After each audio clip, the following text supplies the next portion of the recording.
Hi students, எக்கனாமிக்ஸ்ல Indian economic டெவலப்மெண்ட்ல chapter 2 Indian economy 1950 to 1990 இதை நம்ம இந்த வீடியோல பார்க்கலாம்.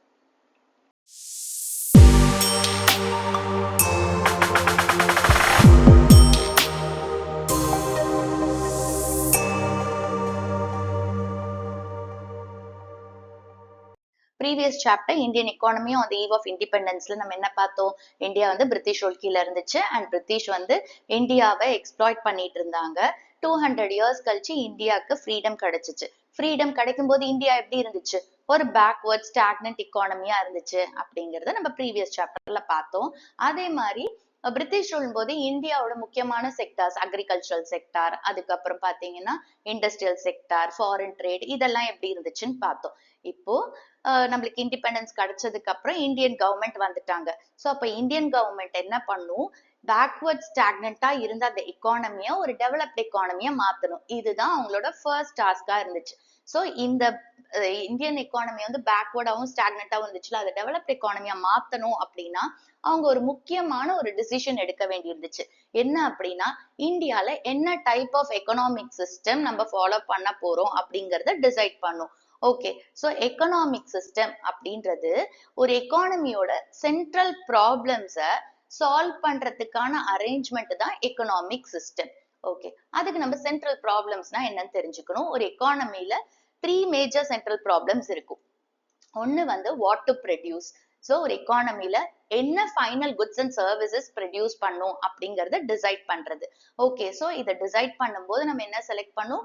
எவ்வளோ குட்ஸ் அண்ட் சர்வீசஸ் ப்ரொடியூஸ் பண்ண போறாங்க. ஸோ அந்த குவான்டிட்டியை டிசைட் பண்ணும். ஓகே, நெக்ஸ்ட் வந்து ஹவு டு ப்ரொடியூஸ். இப்போ என்ன final goods and services produce பண்ண போறாங்க அந்த எக்கானமில டிசைட் பண்ணியாச்சு. நெக்ஸ்ட் வந்து அதை ப்ரொடியூஸ் பண்றதுக்கு என்ன டெக்னிக் ஃபாலோ பண்ண போறாங்க. ஸோ டெக்னிக் ஆஃப் ப்ரொடக்ஷனை டிசைட் பண்ணணும். ஓகே, ஸோ இதுல ரெண்டு டெக்னிக் இருக்கு. ஒன்னு லேபர் இன்டென்சிவ் டெக்னிக், இன்னொன்னு capital intensive technique. Labour intensive டெக்னிக்னா அந்த குட்ஸ் அண்ட் சர்வீசஸ் ப்ரொடியூஸ் பண்றதுக்கு நிறைய லேபர் யூஸ் பண்ணுவாங்க, லெஸ் கேபிட்டல் யூஸ் பண்ணுவாங்க. அதே வந்து கேபிட்டல் இன்டென்சிவ் டெக்னிக்னா அந்த குட்ஸ் அண்ட் சர்வீசஸ் ப்ரொடியூஸ் பண்றதுக்கு நிறைய கேபிட்டல் யூஸ் பண்ணுவாங்க, லெஸ் லேபர் யூஸ் பண்ணுவாங்க. ஓகே, ஸோ அடுத்தது வந்து for whom to produce. Next problem என்னது? For whom to produce. இதுல யாருக்கு அந்த ஃபைனல் குட்ஸ் அண்ட் சர்வீசஸ் போக போகுது அப்படிங்கறத டிசைட் பண்றது தான் for whom to produce. So எந்த கேட்டகரி ஆஃப் பீப்புள் வந்து அந்த குட்ஸ் அண்ட் சர்வீசஸை கன்சியூம் பண்ண போறாங்க அப்படிங்கிற டிசிஷன். ஸோ இதுதான் வந்து 3 major central problems of an economy. இந்த சென்ட்ரல் ப்ராப்ளம்ஸை சால்வ் பண்றதுக்கான ஒரு அரேஞ்ச்மெண்ட் தான் எக்கனாமிக் சிஸ்டம். இந்தியன் கவர்மெண்ட் இந்தியாவுக்கு என்ன டைப் ஆஃப் எக்கனாமிக் சிஸ்டம் சூட்டபிளா இருக்கும் அப்படிங்கறத டிசைட் பண்ணும். அப்ப எக்கனாமிக் சிஸ்டம்ல என்னென்ன டைப்ஸ் இருக்கு அப்படிங்கறத பார்க்கலாம். எக்கனாமிக் சிஸ்டம்ல 3 டைப்ஸ் இருக்கு. First one capitalist economy. Capitalist economy அப்படின்றது பிரைவேட் செக்டார் வந்து ப்ரொடக்ஷனை ஓன் பண்ணுவாங்க, கண்ட்ரோல் பண்ணுவாங்க அண்ட் ஆப்ரேட் பண்ணுவாங்க. அண்ட் ப்ரொடக்ஷன் எல்லாமே பண்றது எதுக்காக? ப்ராஃபிட்ஸ் ஏர்ன் பண்றதுக்காக. அண்ட் இந்த எக்கானமில சென்ட்ரல் ப்ராப்ளம்ஸ் எப்படி சால்வ் ஆகும் அப்படின்னு பாத்தீங்கன்னா மார்க்கெட்டோட டிமாண்ட் அண்ட் சப்ளை ஃபோர்ஸஸை பேஸ் பண்ணி. ஸோ இங்க சென்ட்ரல் ப்ராப்ளம்ஸ் எப்படி அட்ரஸ் பண்றாங்க அப்படின்னு பார்க்கலாம். கேபிட்டலிஸ்ட் எக்கானமில வாட் டு ப்ரொடியூஸ். ஸோ எந்த குட்ஸ் எல்லாம் வந்து டொமஸ்டிக் ஆர் ஃபாரின் மார்க்கெட்ல ப்ராஃபிட்டபிளா சேல் பண்ண முடியுமோ அந்த மாதிரி குட்ஸை ப்ரொடியூஸ் பண்ணும் அப்படின்னு டிசைட் பண்ணுவாங்க. How to produce. எந்த குட்ஸ் எல்லாம் சீப்பர் டெக்னிக்ஸ் யூஸ் பண்ணி ப்ரொடியூஸ் பண்ண முடியுமோ அந்த குட்ஸை ப்ரொடியூஸ் பண்ணலாம் அப்படின்னு சொல்லி டிசைட் பண்ணுவாங்க. And for whom to produce. இது யாருக்கு போய் சேரப்போகுது இந்த குட்ஸ் அப்படின்னா யார்கிட்ட இன்கம் ஒரு பர்ச்சேசிங் பவர் இருக்கும் அந்த குட்ஸை வாங்குறதுக்கு, அந்த மாதிரி பீப்புள் கிட்ட தான் போகணும் அப்படின்னு டிசைட் பண்ணுவாங்க. ஸோ அந்த மாதிரி குட்ஸை தான் வந்து ப்ரொடியூஸ் பண்ணுவாங்க. அண்ட் இங்க வந்து பீப்புளோட பேசிக் நீட்ஸ் எல்லாம் பார்க்க மாட்டாங்க. என்ன அவங்களோட நீட்ஸ் என்ன அந்த பேசிஸ்ல பார்க்காம அவங்க கிட்ட இன்கம் இருக்கா அதை பர்ச்சேஸ் பண்றதுக்கு அப்படின்னு சொல்லி அந்த மாதிரி குட்ஸை தான் ப்ரொடியூஸ் பண்ணுவாங்க. இதுதான் capitalist economy. Next socialist economy. Socialist எக்கானமில கவர்மெண்ட் வந்து ப்ரொடக்ஷனை ஓன் பண்றாங்க, கண்ட்ரோல் பண்றாங்க அண்ட் ஆப்ரேட் பண்றாங்க. சோசியலிஸ்ட் எக்கானமில இந்த சென்ட்ரல் ப்ராப்ளம்ஸ் எப்படி சால்வ் ஆகுது அப்படின்னு பார்க்கலாம். First what to produce. Government வந்து சொசைட்டிக்கு என்ன தேவைன்னு பார்த்து அதுக்கேற்ற மாதிரி என்ன ப்ரொடியூஸ் பண்ணும் அப்படின்னு டிசைட் பண்றாங்க. How to produce. So government எப்படி இதை ப்ரொடியூஸ் பண்ண போறோம் அப்படின்னு டிசைட் பண்ணுவாங்க. And for whom to produce. So இந்த சோசியலிஸ்ட் எக்கானமி கீழே கவர்மெண்ட் என்ன செய்யறாங்க? பீப்புளுக்கு என்ன தேவை அதுக்கேத்த மாதிரி அவங்க என்ன பண்றாங்க, குட்ஸ் என்ன தேவையோ அதை ப்ரொடியூஸ் பண்ணி கொடுக்குறாங்க, இல்ல சர்வீசஸ் என்ன தேவையோ அதை கொடுக்குறாங்க. ஆனா அவங்களால வாங்க முடியுமா வாங்க முடியாதா அப்படிலாம் பார்க்க மாட்டாங்க. மக்களுக்கு என்ன தேவையோ அதை கொடுக்கறது, அது இந்த சோசியல் வெல்ஃபேர் அப்படின்றது. சோ இந்த சோசியலிஸ்ட் எக்கானமில பாத்தீங்கன்னா கவர்மெண்ட் தான் எல்லாத்தையுமே கண்ட்ரோல் பண்ணுவாங்க. Third economic system mixed economy. Mixed economic சிஸ்டம்ல கவர்மெண்ட்டும் இருப்பாங்க, பிரைவேட் செக்டாரும் இருப்பாங்க ஒரு எக்கானமில. அண்ட் அந்த கவர்மெண்ட் பிரைவேட் செக்டாருக்குன்னு ரோல்ஸ் எல்லாம் இருக்கும். அந்த ரோல்ஸ் அவங்க பிளே பண்ணி அந்த எக்கானமியோட சென்ட்ரல் ப்ராப்ளம்ஸை சால்வ் பண்ணும். சோ இந்த மிக்சட் எக்கனாமில கவர்மெண்ட்டும் இருக்காங்க, பிரைவேட் செக்டாரும் இருக்காங்க. ரெண்டு பேரும் சேர்ந்து அந்த 3 சென்ட்ரல் ப்ராப்ளம்ஸ், அதாவது what to produce, how to produce and for whom to produce solve பண்றாங்க. சோ பிரைவேட் செக்டார் வந்து அவங்களால என்ன நல்லா ப்ரொடியூஸ் பண்ண முடியுமோ அந்த குட்ஸ் அண்ட் சர்வீசஸ் அவங்க கொடுக்குறாங்க. அண்ட் கவர்மெண்ட் வந்து மார்க்கெட்ல எந்த குட்ஸ் அண்ட் சர்வீசஸ் இல்லையோ அதை அந்த essential goods and services government கொடுக்குறாங்க. இதுதான் மிக்சட் எக்கானமி. ஸோ இந்தியால என்ன எக்கனாமிக் சிஸ்டம் ஃபாலோ பண்ணாங்க அப்படின்னு பார்க்கலாம். ஃப்ரீடம் கிடைச்சதுக்கு அப்புறம் இந்தியாவோட லீடர்ஸ் லைக் நேருஜி எல்லாம் ரொம்ப கன்ஃபியூஸ்டா இருந்தாங்க. என்ன டைப் ஆஃப் எக்கனாமிக் சிஸ்டம் இந்தியால ஃபாலோ பண்றது, நம்ம கேபிட்டலிஸ்ட்க்கு போறதா, சோசியலிஸ்ட்க்கு போறதா, இல்ல மிக்சட் எக்கனாமிக் சிஸ்டம் ஃபாலோ பண்றதா அப்படின்னு சொல்லி ரொம்ப கன்ஃபியூஷன் இருந்தாங்க. சில லீடர்ஸ்லாம் என்ன சொன்னாங்க, நம்ம சோசியலிஸ்ட் எக்கானமிக் போலாம், ஏன்னா இந்தியா வந்து ஒரு டெமோக்ராட்டிக் கண்ட்ரி, அப்போ எல்லாமே பிரைவேட் ஓனர்ஷிப்பா போச்சு அப்படின்னா நல்லா இருக்காது அப்படின்னு சில லீடர்ஸ் வந்து சோசியலிஸ்ட் எக்கானமிக்கு ஃபேவரபிளா சொன்னாங்க. அண்ட் நேருஜி வந்து அப்பதான் அவர் வந்து பிரைம் மினிஸ்டரா இருந்தாரு. சோ அவரும் வந்து பிரைவேட் ஓனர்ஷிப் வேணாம், அதாவது கேபிட்டலிஸ்ட் எக்கனாமிக் சிஸ்டம் வேண்டாம், ஏன்னா வந்து மெஜாரிட்டி ஆஃப் பீப்புளோட குவாலிட்டி ஆஃப் லைஃப்ல எந்த இம்ப்ரூவ்மெண்ட்டும் இருக்காது, இல்ல கம்மியா இருக்கும் அப்படின்னு சொல்லிட்டு அவர் அந்த கேபிட்டலிஸ்ட் எக்கனாமிக் சிஸ்டம்க்கு அவருக்கு அவ்வளவு இன்ட்ரெஸ்ட் இல்லை. சோ எல்லாம் ரொம்ப டிசைட் பண்ணி கடைசியா ஒரு கன்க்ளூஷனுக்கு வராங்க, இந்தியா வந்து ஒரு மிக்சட் எக்கனாமிக் சிஸ்டம்குள்ள கொண்டு வரலாம் அப்படின்னு சொல்லி. சோ இந்தியால என்ன சிஸ்டம் டிசைட் பண்றாங்க, மிக்சட் எக்கனாமிக் சிஸ்டம். இதை எப்படி டிசைட் பண்றாங்கன்னா, சோசியலிஸ்ட் எக்கானமி அண்ட் கேபிட்டலிஸ்ட் எக்கானமியோட அட்வான்டேஜஸ் என்னன்னு பார்த்து அதுல இருந்து எடுத்து அவங்க என்ன செய்யறாங்க, ஓகே ரெண்டு அட்வான்டேஜஸும் நல்லா இருக்கு, ரெண்டுத்தையும் அப்ப கம்பைன் பண்ணிடுவோம், அப்ப இந்தியா வந்து ஒரு மிக்சட் எக்கானமியா வச்சுக்கலாம், இந்த சிஸ்டம் நம்ம ஃபாலோ பண்ணுவோம் அப்படின்னு டிசைட் பண்ணிடுறாங்க. சோ இன்னைக்கும் பாத்தீங்கன்னா இந்தியா வந்து ஒரு மிக்சட் எக்கானமி தான். நம்மளுக்கு பிரைவேட் ஸ்கூல்ஸ் இருக்கு, பிரைவேட் காலேஜஸ் இருக்கு, கவர்மெண்ட் ஸ்கூல்ஸ் இருக்கு, கவர்மெண்ட் காலேஜஸ் இருக்கு, பிரைவேட் ஹாஸ்பிட்டல்ஸ் இருக்கு, கவர்மெண்ட் ஹாஸ்பிட்டல்ஸ் இருக்கு. இப்ப ரெண்டு, அதாவது கவர்மெண்ட் அண்ட் பிரைவேட் செக்டார் வந்து நம்ம எக்கானமியோட சென்ட்ரல் ப்ராப்ளம்ஸை சால்வ் பண்றதுக்கு சேர்ந்துதான் குட்ஸ் அண்ட் சர்வீசஸை ப்ரொடியூஸ் பண்றாங்க. ஓகே, அப்ப இந்தியால மிக்சட் எக்கனாமிக் சிஸ்டம் தான் ஃபாலோ பண்ணும் அப்படின்னு டிசைட் பண்ணிட்டாங்க. எக்கனாமிக் பிளானிங் பார்க்கலாம். இந்தியாவோட economic system mixed economic system அப்படின்னு அடாப்ட் பண்ணிட்டாங்க. இப்போ கவர்மெண்டோட நெக்ஸ்ட் ஸ்டெப் என்ன அப்படின்னா, பிரிட்டிஷ் ரூல்ல இருந்து இந்தியாவுக்கு இண்டிபெண்டன்ஸ் கிடைக்கும் போது இந்தியா வந்து ஒரு பேக்வர்ட் ஸ்டாக்னன்ட் எக்கானமியா இருந்துச்சு. இப்ப கவர்மெண்ட் என்ன பண்ணும், இந்த பேக்வர்ட் ஸ்டாக்னன்ட் எக்கானமியை டெவலப் பண்ணும். சோ அதுக்கு கவர்மெண்ட் வந்து இந்த எக்கானமியை எப்படி டெவலப் பண்ண போறோம் அப்படிங்கிறதுக்கான பிளான் பண்ணணும். அந்த பிளான் பேர் தான் economic planning. So economic planning ஒரு டெஃபினிஷன் பார்க்கறதுக்கு முன்னாடி பிளான்னா என்னன்னு பார்க்கலாம். பிளான் அப்படிங்கிறது ஒரு டாக்குமெண்ட். இந்த டாக்குமெண்ட்ல என்ன இருக்கும்னு பாத்தீங்கன்னா, ஆப்ஜெக்டிவ அச்சீவ் பண்றதுக்கு என்ன ப்ரோக்ராம் ஸ்ட்ராட்டஜிஸ் அப்படிங்கறத ஃபாலோ பண்ண போறாங்க அப்படிங்கறத முன்னாடியே கொடுத்துருவாங்க, அதுதான் பிளான். சோ பிளானிங் அப்படிங்கிறது ஒரு ஸ்பெசிஃபைட் பீரியட் ஆஃப் டைம்குள்ள ஏற்கனவே டிசைட் பண்ண கோல்ஸை அச்சீவ் பண்றதுக்கு என்ன பண்ண போறாங்க அப்படிங்கிறது தான் பிளானிங். சோ இந்தியால பாத்தீங்கன்னா பிளான்ஸ் எல்லாம் 5 இயர்ஸ் டியூரேஷன்ல பண்றாங்க. அண்ட் இதுக்கு பேர் 5-year பிளான்ஸ். நம்மளோட பிளான் டாக்குமெண்ட்ஸ்ல 5 இயர்ஸ் பிளானோட அப்ஜெக்டிவ்ஸ் மட்டும் இருக்காது, பட் 20 இயர்ஸ்ல என்ன அச்சீவ் பண்ண போறாங்க அப்படிங்கிறதும் இருக்கும். சோ அந்த 20 இயர்ஸ்ல என்ன அச்சீவ் பண்ண போறாங்க அப்படின்றது ஒரு லாங் டேர்ம் பிளான் தானே, அந்த லாங் டேர்ம் பிளான் பேர் பெர்ஸ்பெக்டிவ் பிளான். எக்கனாமிக் பிளானிங்கோட டெஃபினிஷன் பார்க்கலாம். எக்கனாமிக் பிளானிங் அப்படிங்கிறது ஒரு டிட்டர்மினன்ட் அத்தாரிட்டி வந்து மேஜர் எக்கனாமிக் டிசிஷன்ஸை எடுக்கிறது, அவங்க கேர்ஃபுல்லா எடுக்கணும். என்ன டிசிஷன்ஸ் அப்படின்னு பாத்தீங்கன்னா, what to produce, how to produce and for whom to produce, அதாவது அந்த சென்ட்ரல் ப்ராப்ளம்ஸோட டிசிஷன்ஸை ஒரு டிட்டர்மினன்ட் அத்தாரிட்டி எடுக்கிறாங்க. சோ இதை கேர்ஃபுல்லா இதை டிசைட் பண்ணணும். அப்ப அதுக்கு அவங்க என்ன பண்றாங்க அப்படின்னா, ஒரு எக்கானமியை வந்து ஃபுல்லா சர்வே பண்றாங்க, அனலைஸ் பண்றாங்க, டெப்தா அதை பத்தி படிக்கிறாங்க, அதுக்கப்புறமா டிசிஷனை எடுக்கிறாங்க. Okay, architect of Indian economic planning யாருன்னு பாத்தீங்கன்னா பிசி மெஹலனோபிஸ். ஓகே, இது 1 மார்க்குக்கு படிச்சுக்கோங்க.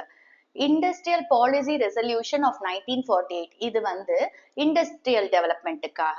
Okay, so industrial policy resolution 1948 Indian கான்ஸ்டியூஷனோட டைரக்டிவ் பிரின்சிபல்ஸும் பப்ளிக் செக்டாருக்கு தான் லீடிங் ரோலை அசைன் பண்றாங்க. இந்த எக்கனாமிக் பிளானிங்ல யாரு கொடுக்குறாங்க ரோலை, பப்ளிக் செக்டாருக்கு இவங்க லீடிங் ரோல்ல இருக்காங்க. அண்ட் பிரைவேட் செக்டாரையும் என்கரேஜ் பண்றாங்க. ஓகே, அந்த பிளானோட எஃபர்ட்ஸுக்கு அவங்களும் ஒரு பார்ட்டா இருக்கட்டும், பிரைவேட் செக்டாரையும் என்கரேஜ் பண்றாங்க. ஸோ எக்கனாமிக் பிளானிங்கை ரொம்ப எஃபெக்டிவா பண்றதுக்கு, ஓகே, அந்த பிளானிங்கை நல்லா பண்ணணும்ல, அப்ப அதுக்கு ஒரு டீம் வேணும்ல. அதனால கவர்மெண்ட் ஆஃப் இந்தியா என்ன பண்றாங்க, 1950ல பிளானிங் கமிஷனை செட் பண்றாங்க. ஸோ இந்த டீம் தான் வந்து அந்த எக்கனாமிக் பிளானிங் அப்படிங்கிற விஷயத்த பண்றாங்க. ஸோ இது 1950ல பிளானிங் கமிஷனை கவர்மெண்ட் ஆஃப் இந்தியா செட் பண்ணியிருக்கு. அண்ட் இதுக்கு ஒரு யாராவது ஹெட் இருக்கணும் இல்லையா, ஸோ அவங்கள என்னன்னு சொல்றாங்க, சேர்மன்ஷிப். அந்த சேர்மன்ஷிப் அப்ப இருந்த prime minister pandit Jawaharlal Nehru. So planning கமிஷனோட பிளானிங் பீரியட் அப்படின்றது 5 இயர்ஸ்க்கு. ஸோ இந்த 5 இயர்ஸ்க்கு பிளானிங் பீரியட் ஸ்டார்ட் பண்றாங்கல்ல, இதுதான் 5 இயர் பிளான்ஸோட beginning. Okay, government of India economic planning எஃபெக்டிவா கொண்டு வரதுக்கு வந்துட்டு பிளானிங் கமிஷனை செட் பண்ணாங்க. ஜான்வரி 1, 2015 என்ன பண்ணாங்க, கேபினெட் ரெசல்யூஷன் பாஸ் பண்ணி அந்த பிளானிங் கமிஷனை ரீப்ளேஸ் பண்ணிட்டாங்க. நித்தி ஆயோக் அப்படின்னு சொல்லி ரீப்ளேஸ் பண்ணிட்டாங்க. நித்தியோட full form national institution for transforming India. NITI ஆயோக்ல பாத்தீங்கன்னா பிரைம் மினிஸ்டர் தான் எக்ஸ் ஒபிஷியல் சேர்மன். பிளானிங் அப்படிங்கிற ஒரு விஷயம் எப்ப பண்ணுவோம், நம்மளுக்கு ஒரு கோலோ ஒரு அப்ஜெக்டிவோ இருந்தா அதை அச்சீவ் பண்ணும் அப்படின்னு சொல்லி பிளான் பண்ணுவோம். ஃபார் எக்ஸாம்பிள், இப்ப வந்து நீங்க போர்டு எக்ஸாம்ல நல்ல மார்க் வாங்கணும், அதுதான் உங்க கோல் அப்படின்னா இப்ப என்ன பிளான் பண்றீங்க, அதுக்கு என்ன பண்ணணும், என்ன ஸ்ட்ராட்டஜிஸ், என்ன மெத்தட்ஸ் ஃபாலோ பண்ணி படிச்சா நம்ம வந்து நல்ல மார்க் வாங்குவோம் அப்படிங்கறத பிளான் பண்றீங்க. ஓகே, சோ அதே மாதிரிதான் இப்ப இந்த 5 இயர் பிளான்ஸ் அப்படின்னு கொண்டு வந்தாங்கல்ல, இப்ப இந்த 5 இயர் பிளான்ஸ் எதை பேஸ் பண்ணி கொண்டு வந்திருப்பாங்க, எதை வச்சு பிளான் பண்ணுவாங்க, ஏதோ ஒரு கோல் இருந்திருக்கும், அதை வச்சுதான் பிளான் பண்ணிருப்பாங்க. சோ அந்த கோல்ஸ் என்ன அப்படிங்கறத பார்க்கலாம். இந்த 5 இயர் பிளான்ஸ் எதை பத்தி அப்படின்னு பாத்தீங்கன்னா, கண்ட்ரியோட எக்கனாமிக் பேக்வர்ட்னஸ் ரிமூவ் பண்ணும். அதே மாதிரி இந்தியாவை ஒரு டெவலப்டு கண்ட்ரியா மாத்தணும். அதே மாதிரி 5 இயர் பிளான் வந்து பாப்புலேஷனோட வீக்கர் செக்ஷன்ஸ் இருக்காங்களா, அவங்க பெனிஃபிட் ஆகணும் அப்படிங்கறதையும் பார்த்துக்கிச்சு. ஃபர்ஸ்ட் 5 இயர் பிளான் வந்து நம்மளோட first prime minister Jawaharlal Nehruji தான் பார்லிமெண்ட்ல லான்ச் பண்ணாங்க. அண்ட் ஃபர்ஸ்ட் 5 இயர் பிளானோட பீரியட் பாத்தீங்கன்னா 1st April 1951 to 31st March 1956. Okay, so அப்ப ஃபர்ஸ்ட் 5 இயர் பிளான் எப்போ ஸ்டார்ட் ஆச்சு, 1st April 1951. எப்போ முடிஞ்சிச்சு, 31st March 1956. ஓகே, சோ இந்த பீரியட் இருக்கு இல்லையா, இது பாருங்க 5 இயர்ஸ்க்கு 1951 to 1956. ஸோ 5 இயர்ஸ் பீரியட், இதுதான் ஃபர்ஸ்ட் 5 இயர் பிளானோட period. And 12th 5 year plan வந்து கவர்மெண்ட் ஆஃப் இந்தியா 2012 to 17 பண்ணாங்க. அண்ட் இதுதான் வந்து இந்தியாவோட லாஸ்ட் 5 இயர் பிளான். அண்ட் சில ஆனுவல் பிளான்ஸுமே இன்ட்ரடியூஸ் பண்ணாங்க. நெக்ஸ்ட் நம்ம பேசிக் கோல்ஸ் பார்க்கலாம். இப்ப நம்மளுக்கு ஒரு கோல்டுன்னு இருக்குன்னா அந்த கோலை அச்சீவ் பண்றதுக்கு நம்ம பிளான் பண்றோம். அப்ப அந்த கோல் என்ன பண்ணுது, நம்மளோட பிளானிங்க்கு ஹெல்ப் பண்ணுது, சோ கைட் பண்ணுது. நீ எதை நோக்கி வந்துட்டு இருக்க, அதை பிளான் பண்ணு, சோ எங்கேயும் டிவியேட் ஆகாத அப்படின்னு சொல்லி இது என்ன பண்ணுது, இந்த கோல்ஸ் நம்மள கைட் பண்ணுது. அதே மாதிரிதான் ஒவ்வொரு 5 இயர் பிளானுக்குமே இந்தியாவோட டெவலப்மெண்ட்டுக்கு சில பேசிக் கோல்ஸ் இருக்கு. இந்த பேசிக் கோல்ஸ் தான் இந்தியாவோட பிளானிங்காக கைட் பண்ணுது. சோ இந்த பேசிக் கோல்ஸ் என்னென்ன அப்படின்னு பாத்தீங்கன்னா, growth, modernization, self realization and equity. 5 year பிளான்ஸோட பேசிக் கோல்ஸ் என்ன அப்படின்னு பார்த்தோம். சோ 4 கோல்ஸ் இருக்கு. இப்ப அந்த 4 கோல்ஸை நம்ம டீடைல்டா பார்க்கலாம். ஃபர்ஸ்ட் வந்து growth. growth அப்படின்றது இப்ப கண்ட்ரிக்குள்ள குட்ஸ் அண்ட் சர்வீசஸ் ப்ரொடியூஸ் பண்றாங்க. இப்ப இந்த குட்ஸ் அண்ட் சர்வீசஸ ப்ரொடியூஸ் பண்றதுக்கு அந்த கண்ட்ரியோட ப்ரொடக்ஷன் கெப்பாசிட்டியை இன்க்ரீஸ் பண்றதுதான் growth. ஓகே, சோ growth எதை இம்ப்ளை பண்ணுது அப்படின்னு பாத்தீங்கன்னா, larger stock of productive capital, இல்லைன்னா வந்து டிரான்ஸ்போர்ட், பேங்கிங் இந்த மாதிரி சப்போர்ட்டிங் சர்வீசஸோட லார்ஜர் சைஸ், அப்படி இல்லைன்னா ப்ரொடக்டிவ் கேபிட்டல் அண்ட் சர்வீசஸோட எஃபிஷியன்சியை இன்க்ரீஸ் பண்றது. சோ எக்கனாமிக்ஸ்ல ஒரு எக்கனாமிக் growth இருக்கு அப்படின்றத எது சொல்லும் அப்படின்னு பாத்தீங்கன்னா, அந்த கண்ட்ரியோட gross domestic product. So gross domestic product increase ஆயிட்டே இருந்தா அப்ப எக்கனாமிக் growth இருக்கு அப்படின்னு அர்த்தம். கிராஸ் டொமஸ்டிக் ப்ராடக்ட் அதாவது ஜிடிபினா என்ன, கிராஸ் டொமஸ்டிக் ப்ராடக்ட் அப்படின்றது ஒரு வருஷத்துல ஒரு கண்ட்ரி எவ்வளவு final goods and services produce பண்ணுதோ அந்த எல்லா ஃபைனல் குட்ஸ் அண்ட் சர்வீசஸோட மார்க்கெட் வேல்யூவை தான் நம்ம GDP or gross domestic product அப்படின்னு சொல்றோம். சோ ஒரு கண்ட்ரி ஒரு வருஷத்துல எவ்வளவு final goods and services produce பண்ணுதோ அந்த எல்லா ஃபைனல் குட்ஸ் அண்ட் சர்வீசஸோட மார்க்கெட் வேல்யூவை நம்ம கிராஸ் டொமஸ்டிக் ப்ராடக்ட் அப்படின்னு சொல்றோம். அப்போ ஒரு கண்ட்ரியோட கிராஸ் டொமஸ்டிக் ப்ராடக்ட் அப்படிங்கிறது எங்கேருந்து கிடைக்குதுன்னா, அதோட agricultural sector, industrial sector and service செக்டார்ல இருந்து கிடைக்குது. சில கண்ட்ரீஸ்ல பாத்தீங்கன்னா அக்ரிகல்ச்சரல் செக்டார்ல இருந்து நிறைய ஜிடிபி வரும். ஓகே, சோ அக்ரிகல்ச்சரல் செக்டாரோட growthனால ஜிடிபி இன்க்ரீஸ் ஆகும். சில கண்ட்ரீஸ்ல பாத்தீங்கன்னா சர்வீஸ் செக்டாரோட growthனால ஜிடிபி இன்க்ரீஸ் ஆகும். சோ ஒவ்வொரு எக்கனாமிக் செக்டாருமே அந்த ஜிடிபி அப்படிங்கிற ஒரு விஷயத்துக்கு கான்ட்ரிபியூட் பண்ணுது. சோ இதனால என்ன ஆகுது, அந்த எக்கனாமியோட ஸ்ட்ரக்சரல் காம்போசிஷன் அப்படிங்கிறது நடக்குது. சோ ஸ்ட்ரக்சரல் காம்போசிஷன் அப்படின்றது இந்த டிஃபரெண்ட் செக்டார்ஸ், அதாவது agricultural sector, industrial sector and service செக்டார்ல எவ்வளவு நம்பர் ஆஃப் பீப்புள் ஒர்க் பண்றாங்களோ அதை தான் ஸ்ட்ரக்சரல் காம்போசிஷன் அப்படின்னு சொல்றோம். 5-year பிளான்ஸோட பேசிக் கோல்ஸ்ல growthனா என்னன்னு பார்த்தோம். நெக்ஸ்ட் கோல் பார்க்கலாம், மாடர்னைசேஷன். ஸோ இந்தியன் பிளானர்ஸ் வந்து பீப்புளோட ஸ்டாண்டர்ட் ஆஃப் லிவிங் ரைஸ் ஆகணும் அப்படின்னா அந்த சொசைட்டி மாடர்னைஸ் ஆகணும் அப்படின்னு நினைச்சாங்க. ஸோ மாடர்னைசேஷன்ல ரெண்டு விஷயம் இருக்கு. ஒன்னு வந்து adoption of new technology. So இங்க மாடர்னைசேஷன் என்ன ஏம் பண்ணதுன்னா, குட்ஸ் அண்ட் சர்வீசஸோட ப்ரொடக்ஷனை இன்க்ரீஸ் பண்ணும் அப்படின்னா நியூ டெக்னாலஜி யூஸ் பண்ணணும் அப்படின்னு. ஃபார் எக்ஸாம்பிள், இப்போ ஒரு ஃபார்மர் வந்து அவரோட ஃபார்ம்ல அவுட்புட்டை இன்க்ரீஸ் பண்ணணும் அப்படின்னா அவர் ஓல்டு சீட் வெரைட்டிஸ் யூஸ் பண்ணிட்டு இருப்பார்ல, அதை தூக்கி போட்டுட்டு நியூ சீட் வெரைட்டிஸ் இன்ட்ரடியூஸ் பண்ணும். அதே மாதிரி இப்போ ஒரு ஃபேக்டரியில அவுட்புட்டை இன்க்ரீஸ் பண்ணும், ப்ரொடக்ஷனை இன்க்ரீஸ் பண்ணும் அப்படின்னா அவங்க new type of machines or technology கொண்டு வரணும். ஓகே, நெக்ஸ்ட் மாடர்னைசேஷன்ல என்ன இருக்குன்னு பாத்தீங்கன்னா, change in social outlook. So மாடர்னைசேஷன்ல சோஷியல் அவுட்லுக்கையும் சேஞ்ச் பண்ணும் அப்படின்ற ஒரு விஷயம் இருக்கு. அதாவது ஜெண்டர் எம்பவர்மெண்ட் கொடுக்கறது, விமனுக்கும் வந்து ஈக்குவல் ரைட்ஸ் கொடுக்கறது. ஸோ மென் அண்ட் விமனுக்கு ஈக்குவல் ரைட்ஸ் சொசைட்டில கொடுக்கறது. ஒரு சொசைட்டி எப்ப ப்ராஸ்பரஸாவும் சிவிலைஸ்டா இருக்கும் அப்படின்னா ஒர்க்கிங் பிளேஸ்ல வந்து விமனோட டேலண்ட்டை யூஸ் பண்ணிக்கிட்டா அந்த சொசைட்டி வந்து ப்ராஸ்பரஸாவும் சிவிலைஸ்டாவும் இருக்கும். ஸோ இதுதான் மாடர்னைசேஷன். பிளான்ஸோட நெக்ஸ்ட் கோல் செல்ஃப் ரிலையன்ஸ். செல்ஃப் ரிலையன்ஸ் அப்படிங்கிறது இந்தியா வந்து மத்த ஃபாரின் கண்ட்ரீஸை டிபெண்ட் பண்ணி இருக்கக்கூடாது. ஸோ அந்த எக்ஸ்டர்னல் அசிஸ்டன்ஸை ஓவர் கம் பண்றதுதான் வந்துட்டு செல்ஃப் ரிலையன்ஸ், விச் மீன்ஸ் நம்ம கண்ட்ரியில இருக்கிற டொமஸ்டிக் ரிசோர்சஸை யூஸ் பண்ணி டெவலப்மெண்ட்டா கொண்டு வரணும். அதாவது எக்கனாமிக் growth அண்ட் மாடர்னைசேஷனை ப்ரமோட் பண்றதுக்கு 5-year பிளான்ஸ் என்ன சொல்லுதுன்னா, உங்களோட ஓன் ரிசோர்சஸை யூஸ் பண்ணுங்க அப்படின்னு நம்ம கண்ட்ரி கிட்ட சொல்லுது. ஸோ நம்ம கண்ட்ரியோட ஓன் ரிசோர்சஸை யூஸ் பண்ணும் அண்ட் ஃபாரின் கண்ட்ரீஸ் மேல வச்சிருக்கிற அந்த டிபெண்டன்சியை குறைச்சிக்கணும். ஓகே, ஸோ இந்த செல்ஃப் ரிலையன்ஸ் பாலிசி ரெண்டு ரீசனுக்காக தேவை. ஒன்னு பாத்தீங்கன்னா டு ரெடியூஸ் ஃபாரின் டிபெண்டன்ஸ், அதாவது இந்தியா வந்து ஃபாரின் கண்ட்ரோல் கீழே இருக்கக்கூடாது. ஸோ அப்போ ஃபாரின் கண்ட்ரீஸோட டிபெண்டன்சியை நம்ம குறைச்சிக்கணும், அதுவும் மெயினா ஃபுட்டுக்கு. ஸோ அப்போ நம்ம என்ன பண்ணும், செல்ஃப் ரிலையண்டா இருக்கணும். அண்ட் நெக்ஸ்ட் வந்து to avoid foreign interference. So இப்போ நம்ம வந்து ஃபுட்டுக்காக நம்ம மற்ற கண்ட்ரீஸை டிபெண்ட் பண்ணியிருக்கோம். அப்போ ஃபுட் சப்ளைஸை வந்து இம்போர்ட் பண்றோம் அப்படிங்கும்போது, அதே மாதிரி ஃபாரின் டெக்னாலஜி இம்போர்ட் பண்றோம், இல்ல ஃபாரின் கேபிட்டல் நம்ம வந்து டிபெண்டா இருக்கோம் அப்படிங்கும்போது என்ன ஆயிரும், நம்ம கண்ட்ரில வந்து ஃபாரின் இன்டர்ஃபியரன்ஸ் ஜாஸ்தி ஆயிரும். ஸோ நம்ம கண்ட்ரியோட பாலிசிஸ்ல ஃபாரின் கண்ட்ரீஸோட இன்டர்ஃபியரன்ஸ் ஜாஸ்தி ஆயிரும். ஸோ அதுவும் ஒரு ரீசனா இருந்துச்சு இந்த செல்ஃப் ரிலையன்ஸ் அப்படிங்கிற ஒரு பாலிசி கொண்டு வரதுக்கு. ஃபோர்த் கோல் பார்க்கலாம், ஈக்விட்டி. growth, மாடர்னைசேஷன், செல்ஃப் ரிலையன்ஸோட அப்ஜெக்டிவ்ஸ் அதுவாவே பீப்புளோட ஸ்டாண்டர்ட் ஆஃப் லிவிங்கை இன்க்ரீஸ் பண்ணாது. ஓகே, எக்கானமில எல்லா செக்ஷன்ஸ் ஆஃப் பீப்புளும் இருக்காங்க இல்லையா, ரிச் இருக்காங்க, புவர் இருக்காங்க. அப்ப அவங்க எல்லாருக்குமே எக்கனாமிக் ப்ராஸ்பெரிட்டியில, அதாவது எக்கனாமிக் ப்ரோக்ரஸ் இருக்கும்போது ஒரு ப்ராஸ்பெரிட்டி இருக்கும், அந்த ப்ராஸ்பெரிட்டியில எல்லாருக்குமே பெனிஃபிட்ஸ் கிடைக்கணும். சோ அப்போ இந்த growth, மாடர்னைசேஷன், செல்ஃப் ரிலையன்ஸோட அப்ஜெக்டிவ்ஸோட சேர்த்து நம்மளுக்கு எது ரொம்ப முக்கியம், ஈக்விட்டி அப்படிங்கிறது ஒரு விஷயம் முக்கியம். அப்ப ஈக்விட்டினா என்ன, ஒவ்வொரு இந்தியனுக்கும் அவனோட பேசிக் நீட்ஸ், அதாவது food, shelter, education, health care, இதை அவன் வந்து சாட்டிஸ்ஃபை பண்ணிக்கிற மாதிரி இருக்கணும். அவன் அது எல்லாத்தையும் மீட் பண்ண அவனோட பேசிக் நீட்ஸ்.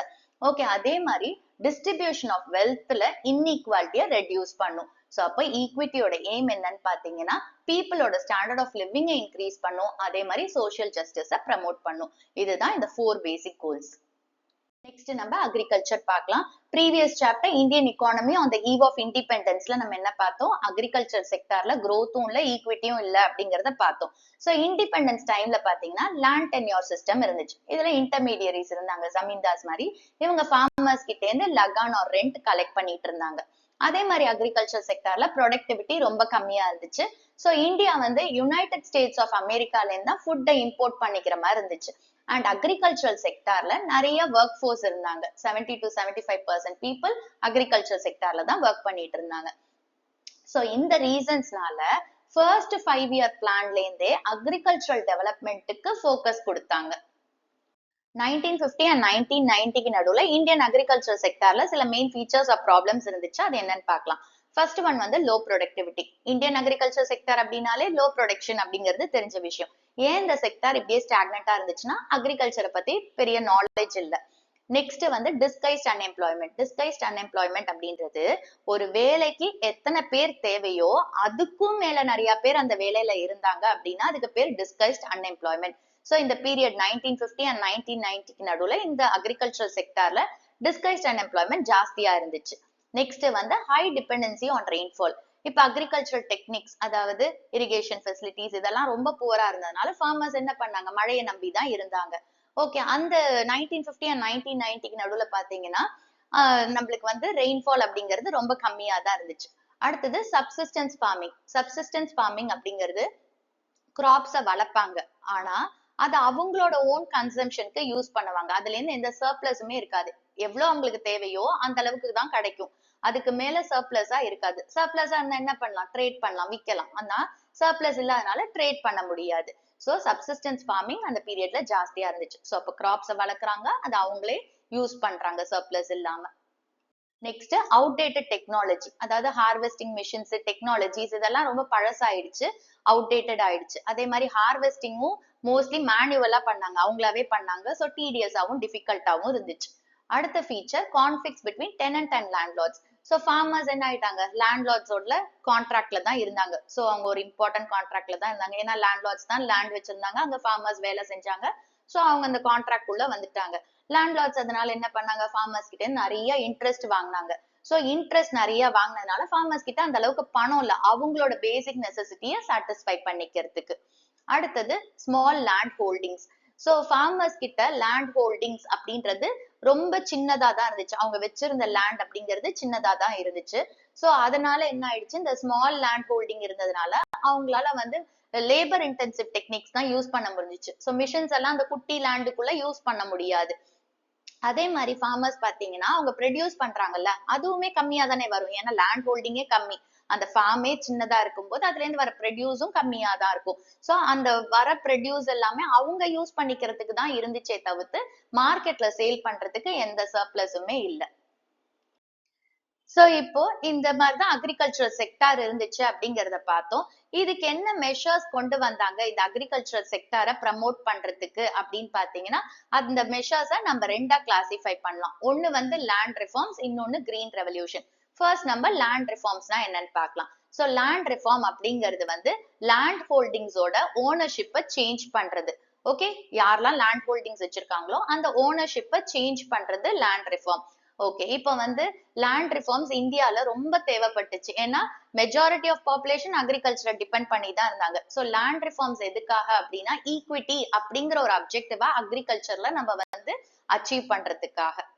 லேண்ட் ரிஃபார்ம்ஸை வந்து ரெண்டு விஷயம் மூலமா பண்ணலாம். ஒன்னு வந்து அபாலிஷன் ஆஃப் இன்டர்மீடியரிஸ், இன்னொன்னு வந்து லேண்ட் சீலிங். ஃபர்ஸ்ட் நம்ம அபாலிஷன் ஆஃப் இன்டர்மீடியரிஸ் அப்படின்னா என்னன்னு பார்க்கலாம்.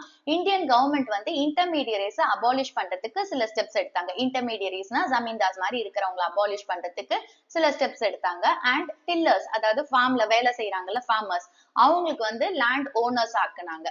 ஓகே, சோ இப்போ எதனால இந்த டில்லர்ஸ்க்கு லேண்ட் என்ன எய்ம் அப்படின்னு பாத்தீங்கன்னா, இப்ப வந்து ஒரு டில்லர் கிட்ட அதாவது ஒரு ஃபார்மர் கிட்ட நீங்க தான் லேண்டோட ஓனர் அப்படின்னு சொல்லிட்டா அவங்களுக்கு ஒரு மோட்டிவேஷன் கிடைக்கும். அப்ப அவங்க என்ன செய்வாங்க, அந்த ஃபார்மை வந்து இம்ப்ரூவ் பண்ணுவாங்க, அதே மாதிரி அவுட்புட்டை இன்க்ரீஸ் பண்ணுவாங்க. பட் இது செய்யறதுக்கு அவங்களுக்கு சஃபிஷியன்டான கேபிட்டல் கொடுக்கணும்.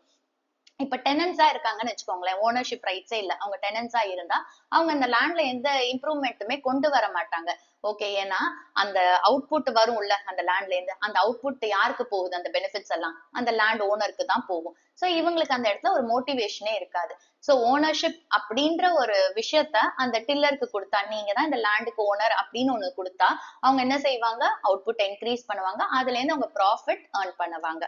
ஓகே, சோ இப்போ இந்த இன்டர்மீடியரிஸ அபாலிஷ் பண்ணதுனால கவர்மெண்டோட 200 lakh டெனன்ஸ் வந்து டைரக்ட் கான்டாக்ட்ல வந்தாங்க. அதே மாதிரி இந்த ஓனர்ஷிப் ரைட்ஸ் வந்து டெனன்ஸ்க்கு, ஓகே நீங்க வந்து இந்த ஒரு ஃபார்மர் கிட்ட உங்களுக்கு இந்த லேண்டோட ஓனர் நீங்க தான் அப்படின்னு அந்த ஓனர்ஷிப் ரைட்ஸ் கொடுத்தோம்னா அவங்களுக்கு ஒரு மோட்டிவேஷன் வருது. சோ அப்போ அதனால என்ன பண்றாங்க, அவுட்புட்டை இன்க்ரீஸ் பண்றாங்க. இதனால அக்ரிகல்ச்சரோட growthக்கு நிறைய கான்ட்ரிபியூட் பண்றாங்க அவுட்புட்டை இன்க்ரீஸ் பண்ணி. இன்டர்மீடியட்ஸ் அபாலிஷ் பண்ணி கூட ஈக்விட்டி அப்படிங்கிற ஒரு விஷயத்த கொண்டு வர முடியல. என்ன ரீசன்ஸ் அப்படின்னு பாத்தீங்கன்னா, சில ஏரியாஸ்ல வந்து முன்னாடி இருந்த ஜமீன்தார்ஸ் அப்படியே அவங்க வந்து எவ்வளோ ஏரியாஸ் ஆஃப் லேண்ட் ஓன் பண்ணிட்டு இருந்தாங்களோ அதை அப்படியே கண்டினியூ பண்ணி ஓன் பண்ணிட்டு இருந்தாங்க, ஏன்னா சட்டத்துல இருக்கிற ஓட்டனால.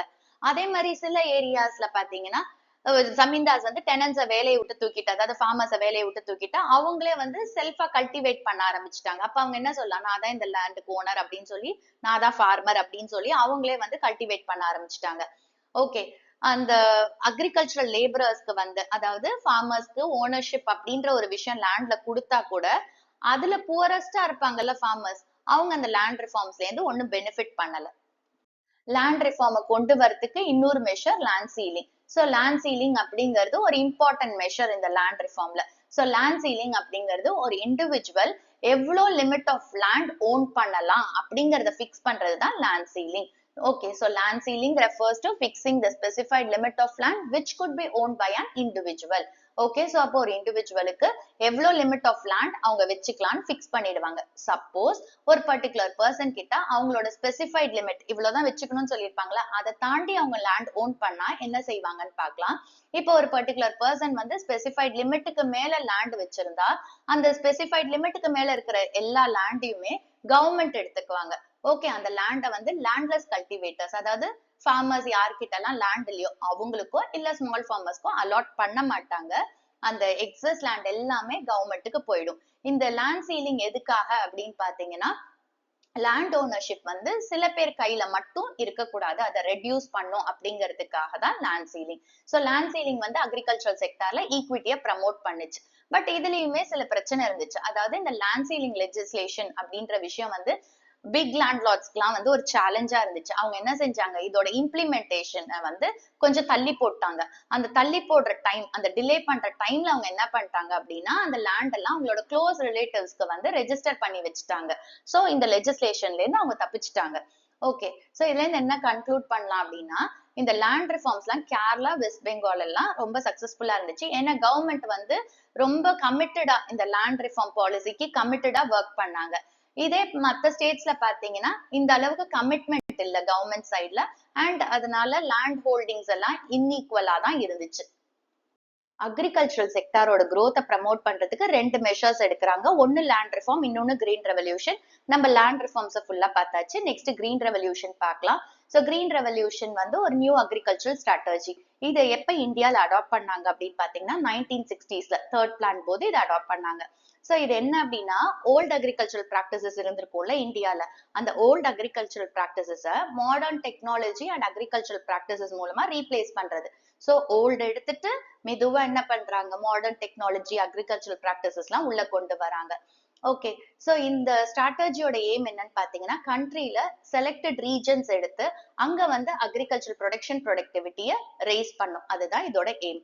சோ இந்த அக்ரிகல்ச்சர் ப்ரொடக்டிவிட்டியை எப்படி இன்க்ரீஸ் பண்றாங்க அப்படின்னா, மாடர்ன் இன்புட்ஸ் எல்லாம் இன்ட்ரடியூஸ் பண்றாங்க. ஃபர்டிலைசர்ஸ், அப்புறம் கிரெடிட், மார்க்கெட்டிங் ஃபெசிலிட்டிஸ், இந்த மாதிரி சில விஷயத்த கொண்டு வந்து அந்த செலக்டட் ரீஜன்ஸ்ல வந்து அக்ரிகல்ச்சர் ப்ரொடக்ஷனையும் ப்ரொடக்டிவிட்டியும் இன்க்ரீஸ் பண்றாங்க. கிரீன் ரெவல்யூஷனோட ஆரிஜின் பார்க்கலாம். 1966, அதாவது கேரட் சீசன்ல இந்தியா வந்து ஹை ஈல்டிங் வெரைட்டிஸ் ப்ரோக்ராம ஃபர்ஸ்ட் டைம்க்கு அடாப்ட் பண்ணுச்சு. இந்த ப்ரோக்ராம் சக்சஸ்ஃபுல் ஆயிடுச்சு. ஏன் சக்சஸ் ஆச்சு அப்படின்னு பாத்தீங்கன்னா, ஹை ஈல்டிங் வெரைட்டி சீட்ஸ்னால. இந்த ஹை ஈல்டிங் வெரைட்டிஸை ஷார்ட்டா HYV அப்படின்னு சொல்லுவோம். அதாவது ஈல்டுனா என்னது, அவுட்புட். அப்ப இந்த சீட்ஸை யூஸ் பண்ணா அவுட்புட் ஜாஸ்தி வரும். அதே மாதிரி இரிகேஷன் ஃபெசிலிட்டிஸ் அடிக்குவேட்டா இருந்துச்சு. அண்ட் ஃபீல்டுல வந்து ஃபர்டிலைசர்ஸ், பெஸ்டிசைட்ஸ், இன்செக்டிசைட்ஸ் இதெல்லாம் யூஸ் பண்ணாங்க. அதனால இந்த ப்ரோக்ராம் சக்சஸ்ஃபுல் ஆயிடுச்சு. இந்த மாதிரி என்ன பண்ணாங்க, இந்தியால கிராஜுவலா இந்தியன் அக்ரிகல்ச்சருக்குள்ள நியூ டெக்னாலஜிஸ் கொண்டு வந்தாங்க. இந்த நியூ ஸ்ட்ராட்டஜியை வந்து பாப்புலரா மாடர்ன் அக்ரிகல்ச்சரல் டெக்னாலஜி ஒரு கிரீன் ரெவல்யூஷன் அப்படின்னு சொல்றாங்க. 1966 to 67 விட 1967-68 ஃபுட் கிரெயின் ப்ரொடக்ஷன் 28.8% இன்க்ரீஸ் ஆச்சு. இதோட சக்சஸ் வந்து நியூ அக்ரிகல்ச்சரல் ஸ்ட்ராட்டஜினால. அண்ட் இந்தியா வந்து ஃபுட் கிரெயின்ஸோட ப்ரொடக்ஷன்ல செல்ஃப் சஃபிஷியன்டா இருந்துச்சு. யாரையும் நம்பவே வேண்டாம். இங்கேயே நம்ம இந்தியாலே என்னாச்சு, தேவையான அளவுக்கு ஃபுட் கிரெயின்ஸோட ப்ரொடக்ஷன் இருந்துச்சு. கிரீன் ரெவல்யூஷன்னா என்னன்னு பார்ப்போம். இண்டிபெண்டன்ஸ் கிடைக்கும் போது பாத்தீங்கன்னா கண்ட்ரியோட பாப்புலேஷன் 75% வந்து அக்ரிகல்ச்சரை நம்பி தான் இருந்துச்சு. சோ இந்தியாவோட அக்ரிகல்ச்சர் எதை நம்பி இருந்துச்சு, மான்சூன், மழையை நம்பி இருந்துச்சு. அப்போ மான்சூன் கம்மியா இருந்தா ஃபார்மர்ஸ்க்கு நிறைய ப்ராப்ளம் இருந்துச்சு.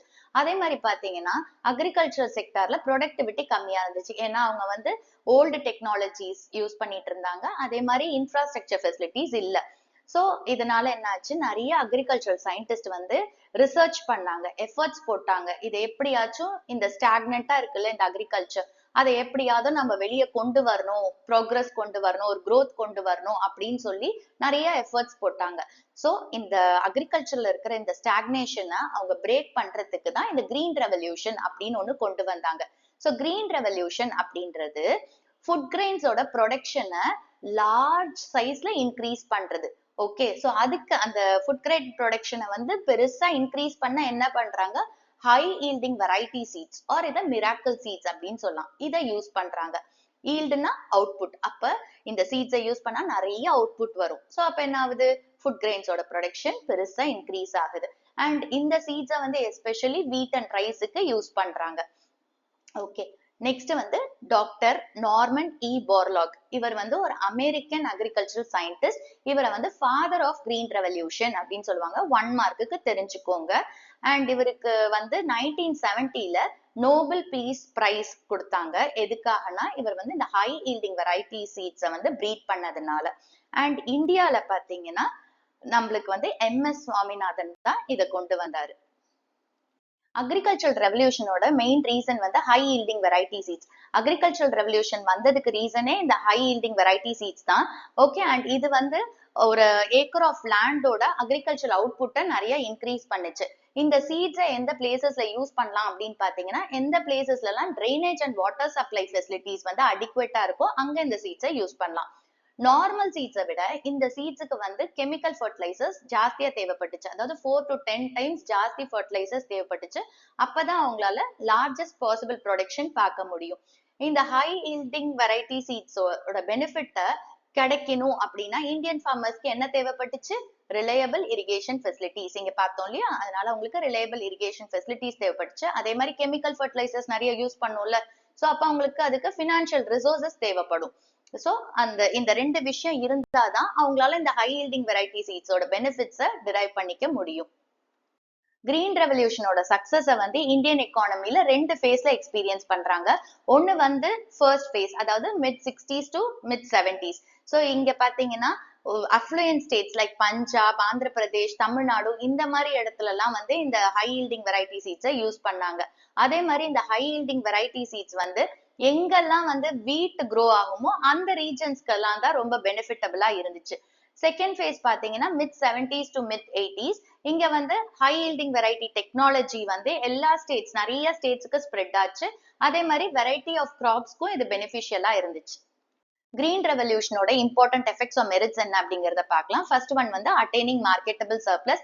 சோ கிரீன் ரெவல்யூஷனால மார்க்கெட்டபிள் சர்ப்ளஸ் இருந்துச்சு. மார்க்கெட்டபிள் ஆர் மார்க்கெட்டட் சர்ப்ளஸ் அப்படின்றது இப்ப ஃபார்மர்ஸ் வந்து அக்ரிகல்ச்சர்ல இருந்து அவுட்புட் கொண்டு வராங்கல்ல, அந்த அவுட்புட்ல அவங்களோட கன்சம்ஷன் போக மிச்சத்தை கொண்டு போய் மார்க்கெட்ல சேல் பண்ணாங்க. அதுதான் marketable or marketed surplus. So அவுட்புட்ல இருந்து அவங்களுக்கு எவ்வளவு தேவையோ செல்ஃப் கன்சம்ஷனுக்கு எடுத்துக்கிட்டு மிச்சத்தை கொண்டு போய் மார்க்கெட்ல சேல் பண்ணாங்க.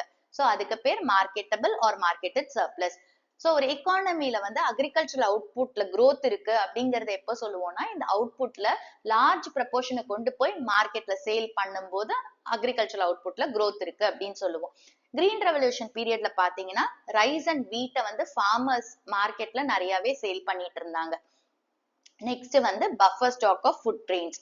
சோ கிரீன் ரெவல்யூஷன்னால என்னாச்சு, கவர்மெண்ட் வந்து எப்பெல்லாம் ஃபுட் ஷார்டேஜ் எல்லாம் வந்துரும் இல்லையா, சோ அதுக்காக அவங்களால என்ன பண்ண முடிஞ்சுச்சுன்னா ஃபுட் கிரெயின்ஸ்ல எவ்வளவு தேவையோ அதை எடுத்து ஸ்டாக்கா வச்சுக்கிட்டாங்க. அப்போ ஃபுட் ஷார்டேஜ் வர டைம்ல எல்லாம் அவங்க இதை யூஸ் பண்ணிக்கலாம் அப்படின்னு சொல்லி. சோ பஃபர் ஸ்டாக்னா ஸ்டாக் பண்ணி வச்சுக்கிறது.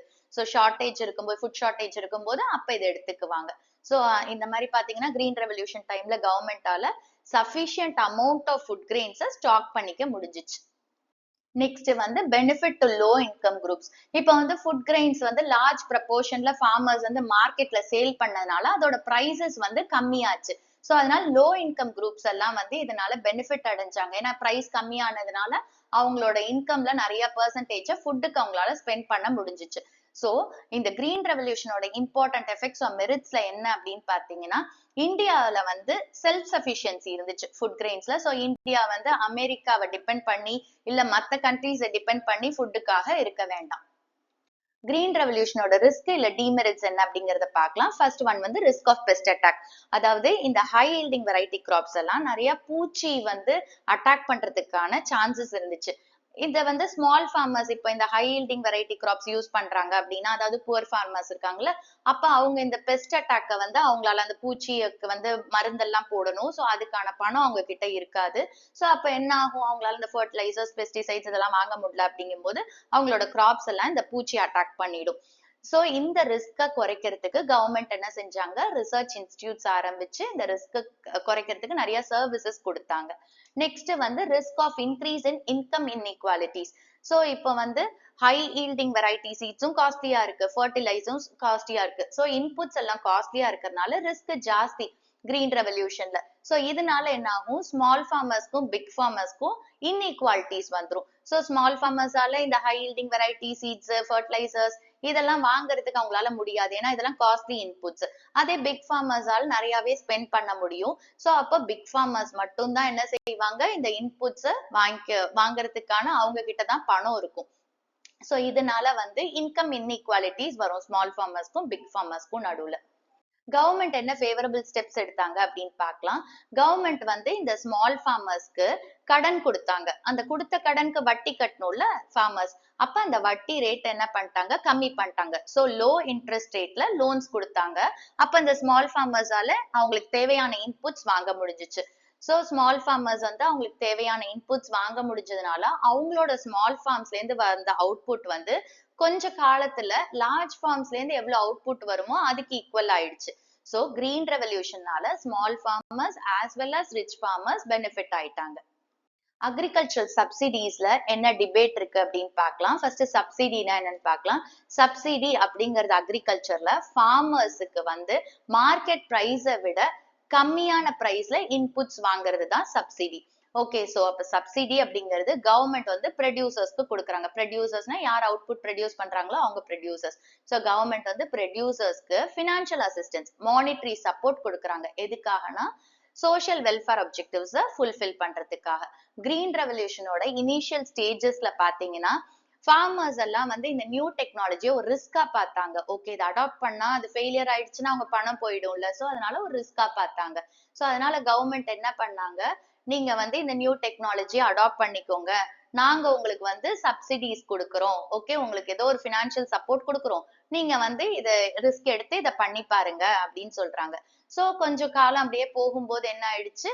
இதுல ஒரு டிபேட் வர ஆரம்பிச்சிருச்சு. அதாவது கவர்மெண்ட் வந்து நிறைய சப்சிடிஸ் கொடுக்குறாங்க அப்படின்னு சொல்லி ஒரு டிபேட் வர ஆரம்பிச்சிடுச்சு. சோ டிபேட்ன்னு இருந்தா ரெண்டு சைடு இருக்கும் இல்லையா? சோ ஒரு சைடுல எக்கனாமிஸ்ட் வந்து சப்சிடிஸ்க்கு ஃபேவரா பேசுறாங்க, ஒரு சைடுல எக்கனாமிஸ்ட் வந்து சப்சிடிஸ்க்கு அகெயின்ஸ்டா பேசுறாங்க. சோ சப்சிடிஸ்க்கு ஃபேவரபிளா என்ன சொல்லியிருக்காங்க அப்படின்னு பாத்தீங்கன்னா, கவர்மெண்ட் வந்து அக்ரிகல்ச்சர் சப்சிடிஸ் கொடுக்கணும். ஏன்னா இந்தியால வந்து இந்த ஃபார்மிங் அப்படிங்கிறது ஒரு ரிஸ்கி பிசினஸ், அதனால சப்சிடிஸ் கொடுக்கணும்னு சொல்றாங்க. நெக்ஸ்ட் வந்து மெஜாரிட்டி ஆஃப் த ஃபார்மர்ஸ் வந்து புவரா இருக்காங்க. சோ அவங்களால அவங்களுக்கு தேவையான இன்புட்ஸ் வாங்குறதுக்கு பணம் இருக்காது. சோ அப்போ சப்சிடிஸ் தான் ஹெல்ப்ஃபுல்லா இருக்கும் அப்படின்னு சொல்றாங்க. நெக்ஸ்ட் வந்து இந்த சப்சிடிஸ வந்து எலிமினேட் பண்ணிட்டாங்க, கொடுக்காம விட்டுட்டாங்கன்னா ரிச் ஃபார்மர்ஸ் அண்ட் புவர் ஃபார்மர்ஸ்குள்ள ஒரு இன்இக்வாலிட்டி இன் இன்கம் இருக்கும். அதே மாதிரி ஈக்விட்டி அப்படிங்கிற ஒரு கோலை அச்சீவ் பண்ண முடியாது அப்படின்னு சொல்றாங்க. ஓகே, இப்போ டிபேட்டோட நெக்ஸ்ட் சைட்ல யார் இருக்காங்க? Economist against subsidies. இவங்க என்ன சொல்றாங்க அப்படின்னா, benefit to fertilizer industries and prosperous farmers. சப்சிடிஸ்ங்கிறது புவர் அண்ட் ஸ்மால் ஃபார்மர்ஸை பெனிஃபிட் பண்ணாது. பட் என்ன செய்யும்? ஃபர்டிலைசர் இண்டஸ்ட்ரீஸ்லாம் எதெல்லாம் ஃபர்டிலைசர் பண்ணிட்டு இருக்கோ அந்த இண்டஸ்ட்ரீஸும் நல்ல ரிச் ஃபார்மர்ஸையும் மட்டும்தான் அது வந்துட்டு பெனிஃபிட் பண்ணும் அப்படின்னு சொல்றாங்க. அதே மாதிரி இது ஒரு பிஸ்கல் பர்டன் கவர்மெண்ட்டுக்கு. ஏன்னா கவர்மெண்ட் தானே ஃபினான்ஷியல் ஹெல்ப் கொடுக்குறாங்க. அப்ப கவர்மெண்டோட ஃபினான்ஸ்க்கு இது ஒரு ஹியூஜ் பர்டன் ஆயிடும் அப்படின்னு சொல்றாங்க. சில இம்பார்ட்டன்ட் அப்சர்வேஷன்ஸ் பார்க்கலாம். ஃபர்ஸ்ட் வந்து பிரைஸ் ஆஸ் சிக்னல். இப்போ வந்து பிரைஸ் வந்து ஒரு சிக்னலா ஆக்ட் பண்ணுது. அதாவது குட்ஸோட அவைலபிலிட்டியை பேஸ் பண்ணி இந்த பிரைஸ் வந்து சிக்னல் கொடுக்குது. இப்போ ஒரு ப்ராடக்ட் வந்து ஸ்கேர்ஸ்ல இருக்கு, இல்ல கம்மியா தான் கிடைக்குது அப்படின்னா அதோட பிரைஸ் என்ன ஆகும்? இன்க்ரீஸ் ஆகும். அப்ப யார் அந்த ப்ராடக்ட் வாங்குறாங்களோ அவங்க என்ன பண்ணும்? அதை எஃபிஷியன்ட்டா யூஸ் பண்ணும். ஏன்னா அதோட பிரைஸும் ஜாஸ்தியா இருக்கு, அது ஸ்கேசிட்டிலையும் இருக்கு. ஸோ அப்போ அதை எஃபிஷியன்ட்டா யூஸ் பண்ணும். அண்ட் இந்த டிசிஷனை அவங்க பிரைஸை பேஸ் பண்ணி எடுக்கிறாங்க. நெக்ஸ்ட் வந்து subsidies may also be beneficial for the economy and society. இப்ப சப்சிடிஸ் வந்து எக்கானமிக்கும் சரி அதே மாதிரி சொசைட்டிக்குமே சரி பெனிஃபிஷியலா இருக்கும் அப்படின்னு சில எக்கனாமிஸ்ட் சொல்றாங்க. எப்படின்னு பாத்தீங்கன்னா இப்ப அக்ரிகல்ச்சர் சப்சிடிஸ் கவர்மெண்ட் கொடுக்கும்போது என்ன பண்றாங்க, எல்லாருக்கும் சாப்பாடு கிடைக்குதான்னு பாத்துக்கிறாங்க. அடுத்தது சப்சிடிஸ் மூலமா கவர்மெண்ட் வந்து ஃபார்மர்ஸ்க்கு ஸ்டெடி இன்கம் இருக்கான்னு பாத்துக்கிறாங்க. ஈவன் எப்பெல்லாம் பிரைஸ் சேஞ்ச் ஆகுது இல்ல வந்து ஹார்வெஸ்டிங் பண்ண முடியாம ஒரு வேர்ஸ் சீசனா இருந்தா கூட அவங்களுக்கு ஸ்டெடி இன்கம் இருக்கா அப்படிங்கறத கவர்மெண்ட் பாத்துக்கிறாங்க. அதுக்கப்புறமா அக்ரிகல்ச்சர் சப்சிடிஸ் வந்து லோக்கல் எக்கானமியோட growthக்கு ஃபெசிலிட்டேட் பண்ணுது. எப்படின்னா அங்க இருக்கிற ஃபார்மர்ஸ்க்கு ஹெல்ப் பண்ணுது அண்ட் அந்த பீப்புள் அந்த ஏரியால இருக்கிற பீப்புளுக்கும் ஹெல்ப் பண்ணுது. Next subsidies may lead to wasteful use of resources. சில எக்கனாமிஸ்ட் என்ன சொல்றாங்க, அக்ரிகல்ச்சர் சப்சிடிஸ் கொடுத்தா ரிசோர்சஸ் வந்து வேஸ்ட் ஆயிரும் அப்படின்னு சொல்றாங்க. சோ இப்போ எலக்ட்ரிசிட்டிய ஃப்ரீயாவோ இல்ல கம்மி ரேட்டுக்கோ கொடுக்கும்போது ஃபார்மர்ஸ்க்கு தெரியாது அதோட வேல்யூ, சோ அதோட ஸ்காசிட்டி பத்தி தெரியாது, அப்ப அவங்க அதை வேஸ்ட் பண்ணுவாங்க அப்படின்னு சொல்றாங்க. அதே மாதிரி வாட்டரை வந்து ஃபார்மர்ஸ்க்கு ஃப்ரீயா சப்ளை பண்ணும்போது அவங்க எந்த ஏரியால வாட்டர் ஸ்காசிட்டி இருக்கோ அந்த ஏரியால கொண்டு போய் வாட்டர் இன்டென்சிவ் கிராப்ஸ், அதாவது எந்த கிராப்ஸ்க்கெல்லாம் நிறைய தண்ணி தேவைப்படுதோ அதை போய் அங்க கல்டிவேட் பண்ணுவாங்க அப்படின்னு சொல்றாங்க. இப்ப வாட்டருக்கு வந்து பிரைஸ் பண்றாங்க, ஓகே ஒரு சார்ஜ் வாங்குறாங்க அப்படிங்கும்போது ஃபார்மர்ஸ் என்ன செய்வாங்க, அந்த ரீஜனுக்கு எந்த கிராப்ஸ் கல்டிவேட் பண்ண முடியுமோ அதை மட்டும் பண்ணுவாங்க. அதே மாதிரி ஃபர்டிலைசர்ஸ் பெஸ்டிசைட்ஸ்க்கு எல்லாம் சப்சிடிஸ் கொடுக்கும்போது ஃபார்மர்ஸ் என்ன பண்ணுவாங்க, அதை வந்து ஓவர் யூஸ் பண்ணிடுவாங்க, சோ அது என்விரான்மெண்ட்டுக்கு ஹார்ம்ஃபுல் ஆயிரும். அதே மாதிரி சில டைம் வந்து இந்த அக்ரிகல்ச்சரல் சப்சிடிஸ் வந்து சில ஃபுட்ஸோட ப்ரொடக்ஷனை இன்க்ரீஸ் பண்ணும். சோ அப்ப ஃபார்மர்ஸ் என்ன செய்வாங்க, நிறைய அந்த ஃபுட்ஸ் எல்லாத்தையும் ப்ரொடியூஸ் பண்ணி வச்சிருவாங்க. சோ அப்ப ப்ரொடியூஸ் பண்ணா அதை ஸ்டோர் பண்ணும்ல, அப்ப ஸ்டோரிங் ப்ராப்ளம்னு வரும். இப்ப ஸ்டோர் பண்ணா அதுக்கு ஒரு காஸ்ட் வரும்ல, ஆனா விற்கும் போது அது என்ன செய்யணும், ஒரு ஃபேர் பிரைஸ்க்கு தான் விற்கணும், அந்த காஸ்ட்டை கொண்டு போய் பிரைஸோட ஆட் பண்ண முடியாது. சோ இந்த மாதிரி ப்ராப்ளம்ஸ் எல்லாம் வரும். சோ நிறைய வந்து ப்ரொடியூஸ் பண்ணிருவாங்க அண்ட் அது ஸ்டோரிங் ப்ராப்ளம் எல்லாம் வரும் அப்படின்னு சொல்றாங்க. அதுக்கப்புறமா சப்சிடிஸ் வந்து சில ஃபுட்டோட மார்க்கெட் பிரைஸை இன்ஃப்ளூயன்ஸ் பண்ணும். ஓகே, இதனால மார்க்கெட்ல கன்ஃபியூஷன் வரும் அண்ட் குளோபலா, அதாவது நம்ம இப்போ இது பண்றோம் இல்லையா, இம்போர்ட் எக்ஸ்போர்ட் எல்லாம் பண்ணும்போது அந்த இடத்துல நிறைய ப்ராப்ளம்ஸ் வரும் அப்படின்னு சொல்றாங்க. அக்ரிகல்ச்சரல் டெவலப்மெண்ட் 1950 to 1990 எப்படி இருந்துச்சு, அதோட கிரிட்டிக்கல் அப்ரைசல் என்ன அப்படிங்கறத பார்க்கலாம். சோ இண்டிபெண்டன்ஸ் கிடைச்ச உடனேயுமே இந்தியன் கவர்மெண்ட் என்ன பண்ணாங்க, அக்ரிகல்ச்சரோட கண்டிஷனை இம்ப்ரூவ் பண்றதுக்கு நிறைய மெஷர்ஸ் எடுத்தாங்க. So land reform measures, green revolution இதெல்லாம் கொண்டு வந்தாங்க. இது ரெண்டுமே இந்தியன் கவர்மெண்டோட கிரேட்டஸ்ட் அச்சீவ்மெண்ட். ஏன்னா அக்ரிகல்ச்சர் ப்ரொடக்ஷனும் ப்ரொடக்டிவிட்டியும் இம்ப்ரூவ் ஆச்சு. 1950 அண்ட் 1990க்கு நடுவுல பாத்தீங்கன்னா அக்ரிகல்ச்சர் ப்ரொடக்டிவிட்டி இன்க்ரீஸ் ஆச்சு. அக்ரிகல்ச்சர் ப்ரொடக்டிவிட்டினா என்ன, ஒரு ஹெக்டர் ஆஃப் லேண்ட்ல எவ்வளவு அவுட்புட் வருதோ அதுதான் அக்ரிகல்ச்சரல் ப்ரொடக்டிவிட்டி. கிரீன் ரெவல்யூஷனால இந்தியா வந்து ஃபுட் ப்ரொடக்ஷன்ல ரொம்ப செல்ஃப் சஃபிஷியன்ட்டா இருந்துச்சு. சோ மத்த கண்ட்ரீஸ் மேல இந்த ஃபுட்டுக்காக டிபெண்டா இருக்க வேண்டாம். நெக்ஸ்ட் லேண்ட் ரிஃபார்ம்ஸ் வந்து ஜமீன்தாரி சிஸ்டமா அபாலிஷ் பண்ணிடுச்சு.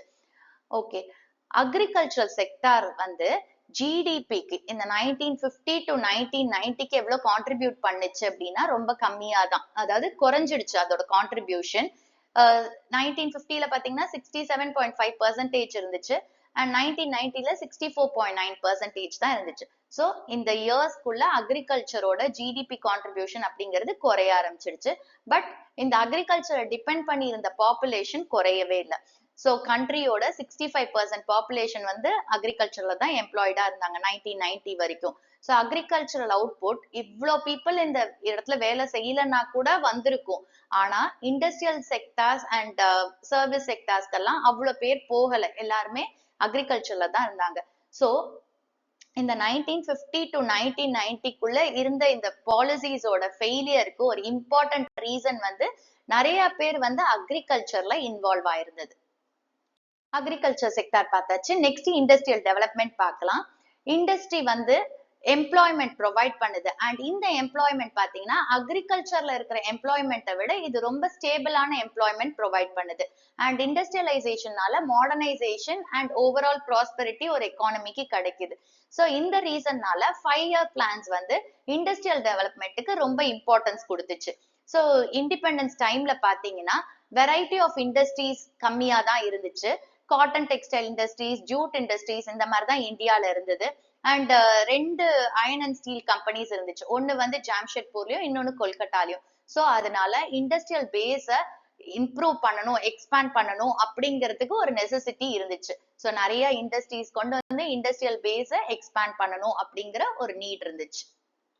பப்ளிக் செக்டாரோட ரோல் இண்டஸ்ட்ரியல் டெவலப்மெண்ட்ல என்னன்னு பார்க்கலாம்.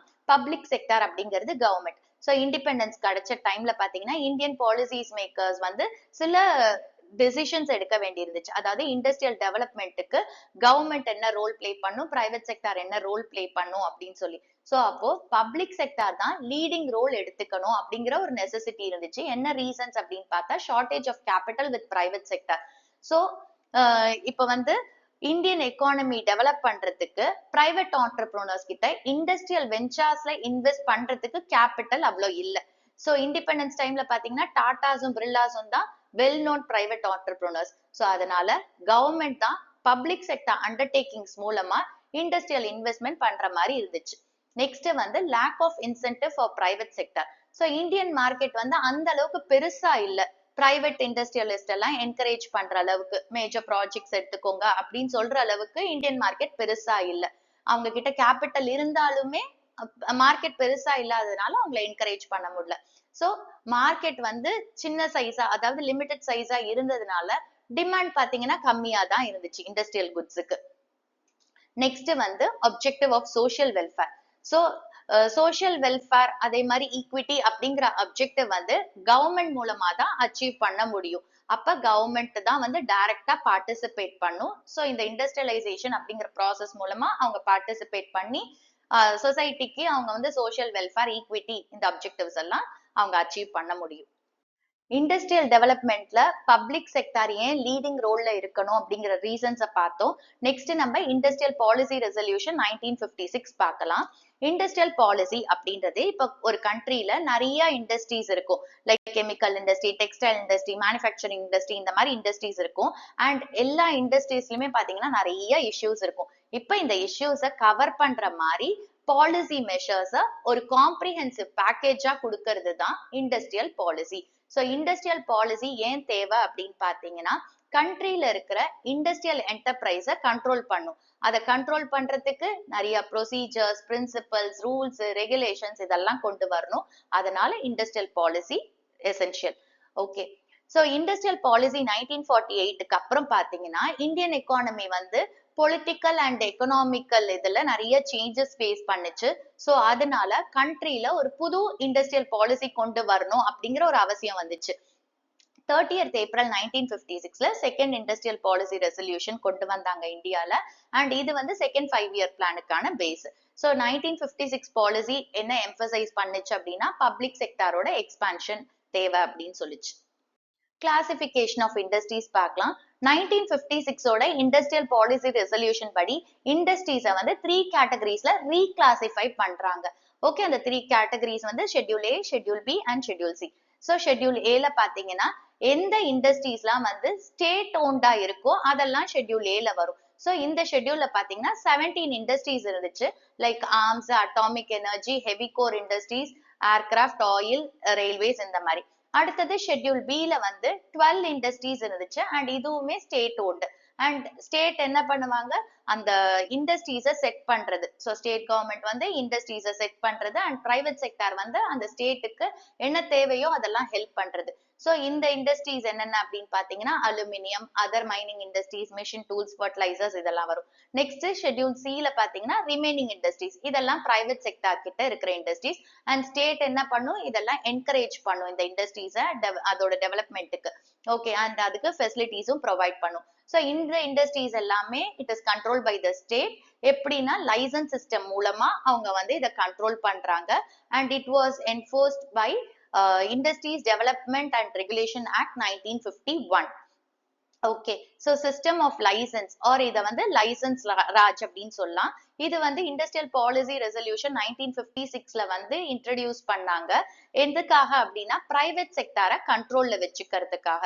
சோ எந்த நியூ இண்டஸ்ட்ரியுமே லைசன்ஸ் இல்லாம அவங்களால கவர்மெண்ட் கிட்ட இருந்து லைசன்ஸ் வாங்காம அவங்களால செட் பண்ணவே முடியாது. சோ இந்த பாலிசி வந்து ரீஜனல் ஈக்வாலிட்டியை என்ஷூர் பண்றதுக்காக கொண்டு வந்தாங்க. இண்டஸ்ட்ரியல் லைசன்சிங் அப்படின்னா என்னன்னு பார்க்கலாம். இண்டஸ்ட்ரியல் லைசன்ஸ் அப்படிங்கிறது கவர்மெண்ட் வந்து ஒரு இண்டஸ்ட்ரியல் யூனிட்டுக்கு கொடுக்குற ஒரு ரிட்டர்ன் பெர்மிஷன். எதுக்கு கவர்மெண்ட் இண்டஸ்ட்ரியல் யூனிட்டுக்கு ஒரு ரிட்டர்ன் பெர்மிஷன் கொடுப்பாங்கன்னா அவங்க குட்ஸை மேனுஃபேக்சர் பண்ணலாம் அப்படின்னு சொல்லி கொடுக்கறது.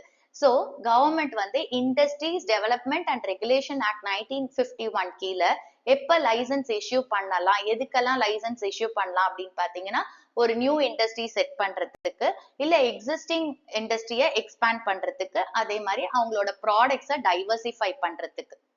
இண்டஸ்ட்ரியல் லைசன்சிங் பொறுத்த வரைக்கும் 3 விஷயம் இருக்கு. ஒண்ணு வந்து கவர்மெண்ட் கிட்ட இருந்து லைசன்ஸ் வாங்காம எந்த நியூ இண்டஸ்ட்ரியும் ஸ்டார்ட் பண்ண முடியாது. அடுத்தது எக்கனாமிக்கலி பேக்வர்ட் ஏரியால இண்டஸ்ட்ரியல் யூனிட் ஸ்டார்ட் பண்ணோம் அப்படின்னா லைசன்ஸ் வாங்குறது ஈஸி. அதே மாதிரி இண்டஸ்ட்ரியல் யூனிட்ஸ்க்கு வந்து சர்டன் கன்செஷன்ஸும் கொடுப்பாங்க. இந்த மாதிரி எக்கனாமிக்கல் பேக்வர்ட் ஏரியால ஸ்டார்ட் பண்றாங்க அப்படின்னா என்ன மாதிரி கன்செஷன்ஸ்னா டாக்ஸ் பெனிஃபிட், இல்ல வந்து எலக்ட்ரிசிட்டியை லோவர் டாரிஃப்ல கொடுக்கறது, இந்த மாதிரி சில கன்செஷன்ஸ் கொடுப்பாங்க. இந்த பாலிசி எதுக்காக அப்படின்னா ரீஜனல் ஈக்குவாலிட்டியை ப்ரமோட் பண்றதுக்கு. அதே மாதிரி இப்போ ஒரு எக்ஸிஸ்டிங் இண்டஸ்ட்ரி இருக்கு, அது வந்து அதோட அவுட்புட் எக்ஸ்பேண்ட் பண்ணும், இல்ல ப்ராடக்ட்ஸை வந்து டைவர்சிஃபை பண்ணணும் அப்படின்னா அவங்க வந்து லைசன்ஸ் வாங்கணும். ஸோ அப்ப கவர்மெண்ட் எப்போ அவங்களுக்கு லைசன்ஸ் கொடுப்பாங்க அப்படின்னு பாத்தீங்கன்னா, அதாவது அவங்களோட ப்ரொடக்ஷனை எக்ஸ்பேண்ட் பண்றதுக்கு லைசன்ஸ் எப்போ கொடுப்பாங்கன்னா அவங்க சாட்டிஸ்ஃபை ஆகணும். அதாவது அவங்க ப்ரொடியூஸ் பண்ற குட்ஸை வந்து எக்கனாமிக்கு இன்னும் தேவைப்படுது அப்படிங்கும் போது கவர்மெண்ட் வந்து லைசன்ஸ் கொடுப்பாங்க. ஸ்மால் ஸ்கேல் இண்டஸ்ட்ரி பார்க்கலாம். ஸ்மால் ஸ்கேல் இண்டஸ்ட்ரியை எஸ்எஸ்ஐ அப்படின்னு சொல்லுவோம். ஸோ 1955ல village and small scale industries committee, அதாவது கார்வே கமிட்டி வந்து ரூரல் டெவலப்மெண்ட்டை ப்ரமோட் பண்றதுக்கு ஸ்மால் ஸ்கேல் இண்டஸ்ட்ரியை ஒரு பாசிபிலிட்டியா அவங்க வந்து ரெகனைஸ் பண்ணாங்க.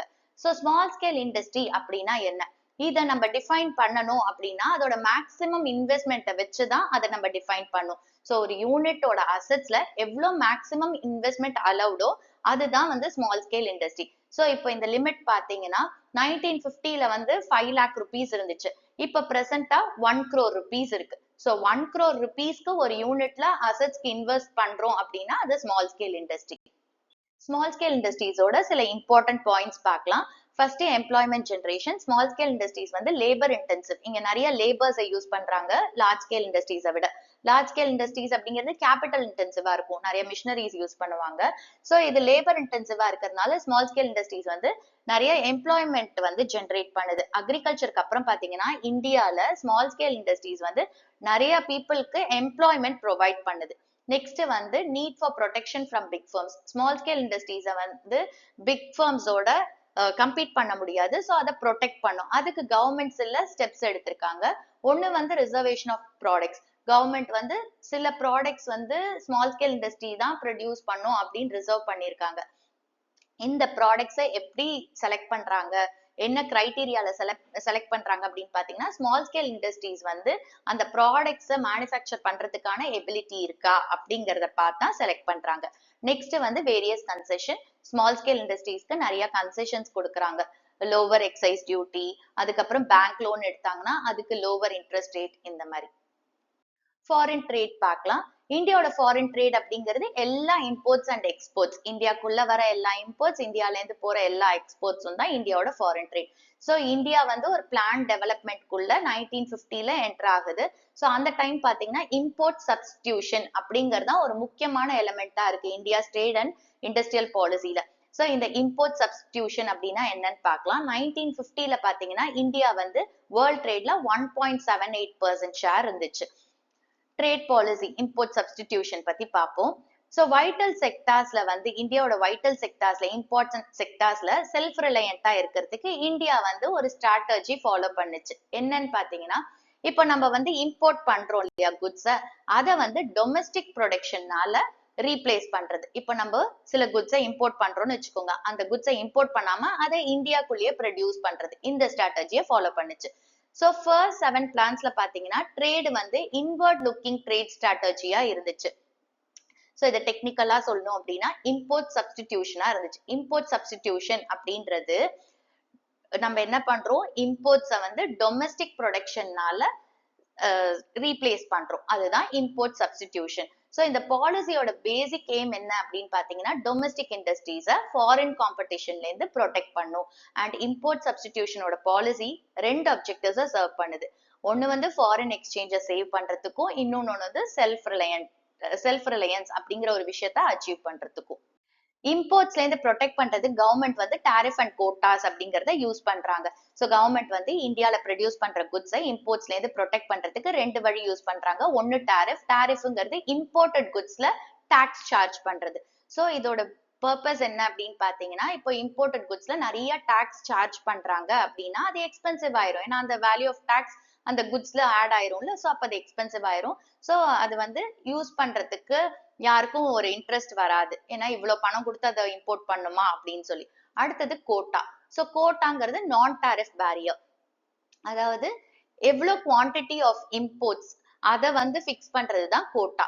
ஓகே, ஸோ இது வந்து இம்போர்ட்ஸோட குவான்டிட்டியில இம்போஸ் பண்றதுதான் கோட்டா. அண்ட் இங்க பாத்தீங்கன்னா இப்போ ஒரு கமாடிட்டியை இம்போர்ட் பண்றாங்க அப்படின்னா அதோட மேக்ஸிமம் லிமிட்டை ஃபிக்ஸ் பண்றதுதான் கோட்டா. ஸோ இந்த டாரிஃப் அண்ட் கோட்டானால என்ன ஆகுதுன்னா இம்போர்ட்ஸோட லெவல் வந்து ரெஸ்ட்ரிக்ட் ஆகுது. அதனால டொமஸ்டிக் ஃபர்ம்ஸ், அதாவது இந்தியால இருக்கிற ஃபர்ம்ஸ் எல்லாம் ஃபாரின் மார்க்கெட்டோட காம்படிஷனை கண்டு பயப்படாம அவங்க பாட்டுல அவங்களோட ப்ரொடக்ஷனை எக்ஸ்பேண்ட் பண்ணலாம். இம்போர்ட் சப்ஸ்டியூஷன் ஏன் தேவை அப்படிங்கறத பார்க்கலாம். ரெண்டு ரீசன் இருக்கு. ஒண்ணு வந்து இப்போ இந்தியா மாதிரி இருக்கிற டெவலப்பிங் கண்ட்ரீஸோட இண்டஸ்ட்ரீஸ் வந்து டெவலப்டு கண்ட்ரீஸோட இண்டஸ்ட்ரீஸ் ப்ரொடியூஸ் பண்ற ப்ராடக்ட்ஸோட கம்பீட் பண்ண முடியாது. அந்த பொசிஷன்ல இருக்க மாட்டாங்க. ஏன்னா இவங்க டெவலப்பிங் கண்ட்ரீஸ், அவங்க டெவலப்டு கண்ட்ரீஸ். ஸோ கம்பீட் பண்ற பொசிஷன்ல இருக்க மாட்டாங்க. ஸோ இந்த ப்ரொடெக்ஷன் கொடுக்கும்போது கொஞ்ச நாள்ல என்ன ஆகும், இந்த டெவலப்பிங் கண்ட்ரீஸோட இண்டஸ்ட்ரீஸ் அந்த டெவலப்டு கண்ட்ரீஸோட இண்டஸ்ட்ரீஸ் ப்ராடக்டோட கம்பீட் பண்ண ஆரம்பிச்சிரும். நெக்ஸ்ட் வந்து லக்ஸரி குட்ஸ் மேல இம்போர்ட்ஸை ரெஸ்ட்ரிக்ட் பண்ற நெசசிட்டி வந்துச்சு. ஏன்னா ஃபாரின் எக்ஸ்சேஞ்ச் ரிசர்வ் ட்ரெயின் ஆயிடும் அப்படின்னு சொல்லி. இம்போர்ட் சப்ஸ்டியூஷனுக்கு அகேன்ஸ்டா இருக்கிற ஆர்குமெண்ட்ஸ் பார்க்கலாம். ஸோ இந்த இம்போர்ட் சப்ஸ்டியூஷனோட பாலிசி பாத்தீங்கன்னா சில டிமெரிட் சஃபர் பண்ணுது. ஃபர்ஸ்ட் வந்து இம்போர்ட் சப்ஸ்டியூஷன் அப்படிங்கிற பாலிசி வந்து டொமஸ்டிக் கன்சம்ஷனுக்காக மட்டும்தான் குட்ஸை ப்ரொடியூஸ் பண்ண என்கரேஜ் பண்ணுது. ஸோ இங்க வந்து நம்மளுக்கு ஃபாரின் ட்ரேடே கிடையாது, மற்ற கண்ட்ரீஸ்க்கு சேல் பண்ண முடியாது. ஸோ வேர்ல்ட் ட்ரேட் இல்லாதனால லாஸ் ஆஃப் மணி இருக்கலாம். நெக்ஸ்ட் வந்து இப்போ ஒரு கண்ட்ரிக்குள்ளேயே குட்ஸை மேனுஃபேக்சர் பண்ணும்போது அது காஸ்ட்லியா கூட இருக்கலாம். ஏன்னா அங்க ரிசோர்சஸ் ஸ்கேசிட்டி இருக்கும். ஸோ அதனால அது வந்து காஸ்ட்லியா கூட இருக்கலாம். அதே குட்ஸை நம்ம வந்து இம்போர்ட் பண்றோம் மற்ற கண்ட்ரீஸ்ல அப்படிங்கும்போது சீப்பர் ரேட்ல கூட இம்போர்ட் பண்ணலாம். அதே மாதிரி இங்க வந்து லேக் ஆஃப் காம்படிஷன், அதாவது காம்படிஷன் இல்லாததுனால டொமஸ்டிக் இண்டஸ்ட்ரீஸோட இன்எஃபிஷியன்சி வந்து குறையலாம். நெக்ஸ்ட் எக்கானமி வந்து ரொம்ப லெஸ் ப்ரொடக்டிவ் ஆயிரும். ஏன்னா எல்லாத்தையுமே அவங்களே மேனுஃபேக்சர் பண்றதுக்கு கண்ட்ரிக்குள்ளேயே மேனுஃபேக்சர் பண்ண ட்ரை பண்றாங்க. Industrial development 1950 to 1990 critical appraisal பார்க்கலாம். ஃபர்ஸ்ட் ஒன் வந்து இண்டஸ்ட்ரியல் செக்டர் ஜிடிபிக்கு கான்ட்ரிபியூட் பண்ணுச்சு அண்ட் அங்க வந்து நிறைய இன்க்ரீஸ் இருந்துச்சு இந்த பீரியட்ல. ஸோ 1950-51ல பாத்தீங்கன்னா 11.8% ஜிடிபி இருந்துச்சு. 1990-91ல 24.6% இருந்துச்சு. ஸோ இண்டஸ்ட்ரியல் செக்டார் வந்து இந்த ஜிடிபிக்கு கான்ட்ரிபியூட் பண்ணுச்சுல, இந்த ரைஸ் வந்து டெவலப்மெண்ட்டுக்கான ஒரு important factor. And industrial sector இந்த பீரியட்ல பாத்தீங்கன்னா அவங்களோட growth rate, annual growth rate 6% இருந்துச்சு. இந்தியன் இண்டஸ்ட்ரிலாம் வெறும் காட்டன், டெக்ஸ்டைல்ஸ், ஜூட் அப்படின்னு ரெஸ்ட்ரிக்ட் ஆகாம இதுல வந்து இன்ஜினியரிங் குட்ஸ், அதுக்கப்புறம் கன்சியூமர் குட்ஸ் இதெல்லாம் உள்ள கொண்டு வந்தாங்க. ஸோ இண்டஸ்ட்ரியல் செக்டார் வந்து 1990 போது நல்லாவே டைவர்சிஃபை ஆயிடுச்சு. அடுத்தது வந்து இந்த ஸ்மால் ஸ்கேல் இண்டஸ்ட்ரீஸ் எல்லாத்தையும் ப்ரமோட் பண்ணும்போது அது பீப்புளுக்கெல்லாம் ஆப்பர்ச்சுனிட்டிஸ் கொடுத்துச்சு. ஏன்னா கொஞ்சம் கேபிட்டல் இருந்தாலும் அவங்க பிசினஸ் ஸ்டார்ட் பண்ண முடிஞ்சிச்சு. ஸோ இந்த நியூ இன்வெஸ்ட்மெண்ட் ஆப்பர்ச்சுனிட்டிஸ்னால எம்ப்ளாய்மெண்ட் ஜென்ரேட் ஆச்சு. அதே மாதிரி growth-ஓட ஈக்விட்டியும் ப்ரமோட் ஆச்சு. Next protection from foreign competition. இது எப்படி பண்ணாங்க? இம்போர்ட் சப்ஸ்டியூஷன் பாலிசி மூலமா எலக்ட்ரானிக்ஸ், ஆட்டோமொபைல் செக்டார்ஸ் எல்லாத்தையும் டெவலப் பண்ணாங்க. இல்லாட்டி இதெல்லாம் பண்ணியிருக்க முடியாது. பட் இந்த இம்போர்ட் சப்ஸ்டியூஷன் பாலிசியில சில டிராபேக்ஸும் இருந்துச்சு. ஒண்ணு வந்து inward looking trade strategy. So இதோட பாலிசி என்னது, எதெல்லாம் கண்ட்ரிக்குள்ள ப்ரொடியூஸ் பண்றாங்களோ அதை கண்ட்ரிக்குள்ளேயே தான் கன்சியூம் பண்ற மாதிரி இருந்துச்சு. ஸோ இங்க எக்ஸ்போர்ட் அப்படிங்கிற ஒரு விஷயமே இல்லை. அடுத்தது லேக் ஆஃப் காம்படிஷன். ஸோ இந்த இம்போர்ட்ஸை வந்து ரெஸ்ட்ரிக்ட் பண்ணதுனால சில டொமஸ்டிக் ப்ரொடியூசர்ஸ்லாம் அவங்களோட குட்ஸோட குவாலிட்டியை இம்ப்ரூவே பண்ணல, அதுக்கான எஃபர்ட்ஸும் போடவே இல்லை. ஸோ இந்தியன் கன்சியூமர்ஸ்லாம் என்ன ப்ரொடியூஸ் பண்ணாலும் அதை பர்ச்சேஸ் பண்ணும் அப்படிங்கிற ஒரு சுச்சுவேஷன்ல தான் இருந்தாங்க. அதே மாதிரி டொமஸ்டிக் இண்டஸ்ட்ரீஸ்லாம் ப்ராடக்ட் குவாலிட்டியை இன்டர்நேஷனல் ஸ்டாண்டர்ட்ஸ்க்கு கொண்டே போகல. நெக்ஸ்ட் வந்து லைசன்சிங் பாலிசி. லைசன்சிங் பாலிசி வந்து கவர்மெண்ட்டுக்கு ரொம்ப ஹெல்ப்ஃபுல்லா இருந்துச்சு. ஏன்னா அவங்க வந்து இண்டஸ்ட்ரியல் ப்ரொடக்ஷனை மானிட்டரும் பண்ண முடிஞ்சிச்சு, கண்ட்ரோலும் பண்ண முடிஞ்சிச்சு இந்த லைசன்சிங் பாலிசி மூலமா.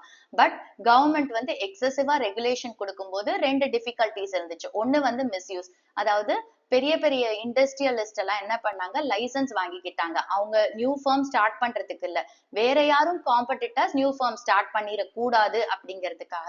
நெக்ஸ்ட் வந்து டைம் கன்சியூமிங். ஸோ இந்த லைசன்ஸ் அப்டெயின் பண்றதுக்கு அந்த ப்ரொசீஜர் வந்து ஒரு பெரிய காம்ப்ளெக்ஸான ஒரு ப்ரொசீஜர். ஸோ அது டைம் கன்சியூமிங். இதனால இண்டஸ்ட்ரியலிஸ்ட் வந்து ஒரு லைசன்ஸ் வாங்குறதுக்கு நிறைய டைம் ஸ்பெண்ட் பண்ணாங்க.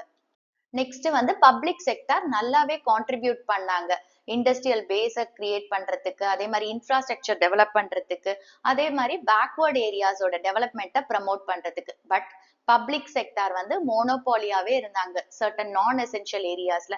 அதுவும் இன்எஃபெக்டிவா இருந்தாங்க. அதே பிரைவேட் செக்டார் ஹேண்டில் பண்ணியிருந்தா நல்லா பண்ணியிருக்கலாம். ஸோ பப்ளிக் செக்டார் வந்து இந்த நான் எசென்ஷியல் ஏரியாஸ்ல எல்லாம் வந்து ஃபண்ட் இன்வெஸ்ட் பண்ணாங்கல்ல, அதை பிரைவேட் செக்டார் கிட்ட கொடுத்திருந்தா அதை இன்னும் அவங்க நல்லாவே பண்ணியிருப்பாங்க. ஸோ நிறைய பப்ளிக் செக்டார் ஃபர்ம்ஸ் வந்து ஹியூஜ் லாசஸ் சஃபர் பண்ணாங்க. பட் ஸ்டில் அவங்க கண்டினியூ பண்ணிக்கிட்டே இருந்தாங்க. ஏன்னா கவர்மெண்ட் அண்டர்டேக்கிங்கை க்ளோஸ் பண்றது கஷ்டமா இருந்துச்சு. அண்ட் பப்ளிக் செக்டார் வந்து இந்த நான் எசென்ஷியல் ஏரியாஸ்ல மோனோபாலியா இருந்ததை பத்தி சில ஸ்காலர்ஸ் எல்லாம், அதாவது சில எக்கனாமிஸ்ட் எல்லாம் கிரிட்டிசைஸ் பண்ணாங்க. ஓகே, சோ அப்போ அவங்க என்ன சொல்றாங்கன்னா, பப்ளிக் செக்டார் வந்து ஸ்ட்ராட்டஜிக் ஏரியாஸ்ல மட்டும் இருந்திருக்கணும் அவங்களோட ரோல், அதாவது டிஃபென்ஸ் இந்த மாதிரி விஷயத்துல. பிரைவேட் செக்டாருக்கு வந்து இந்த நான் எசென்ஷியல் ஏரியாஸை ஹேண்டில் பண்றதுக்கு ஆப்பர்ச்சுனிட்டி கொடுத்திருக்கலாம் அப்படின்னு சொல்றாங்க. இந்த சாப்டரோட கன்க்ளூஷன் பார்க்கலாம்.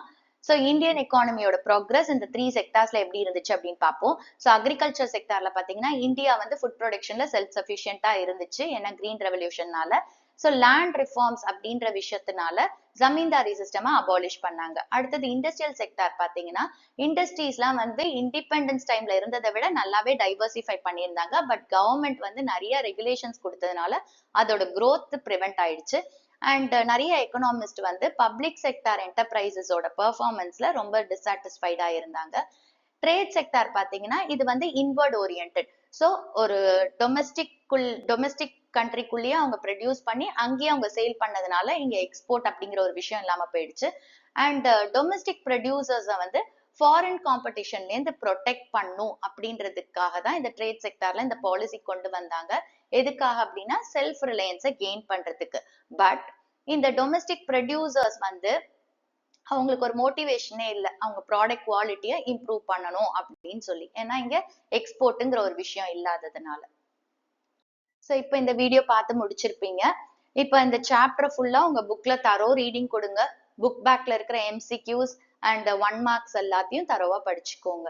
ஓகே, தேங்க்ஸ் ஃபார் வாட்சிங் த வீடியோ.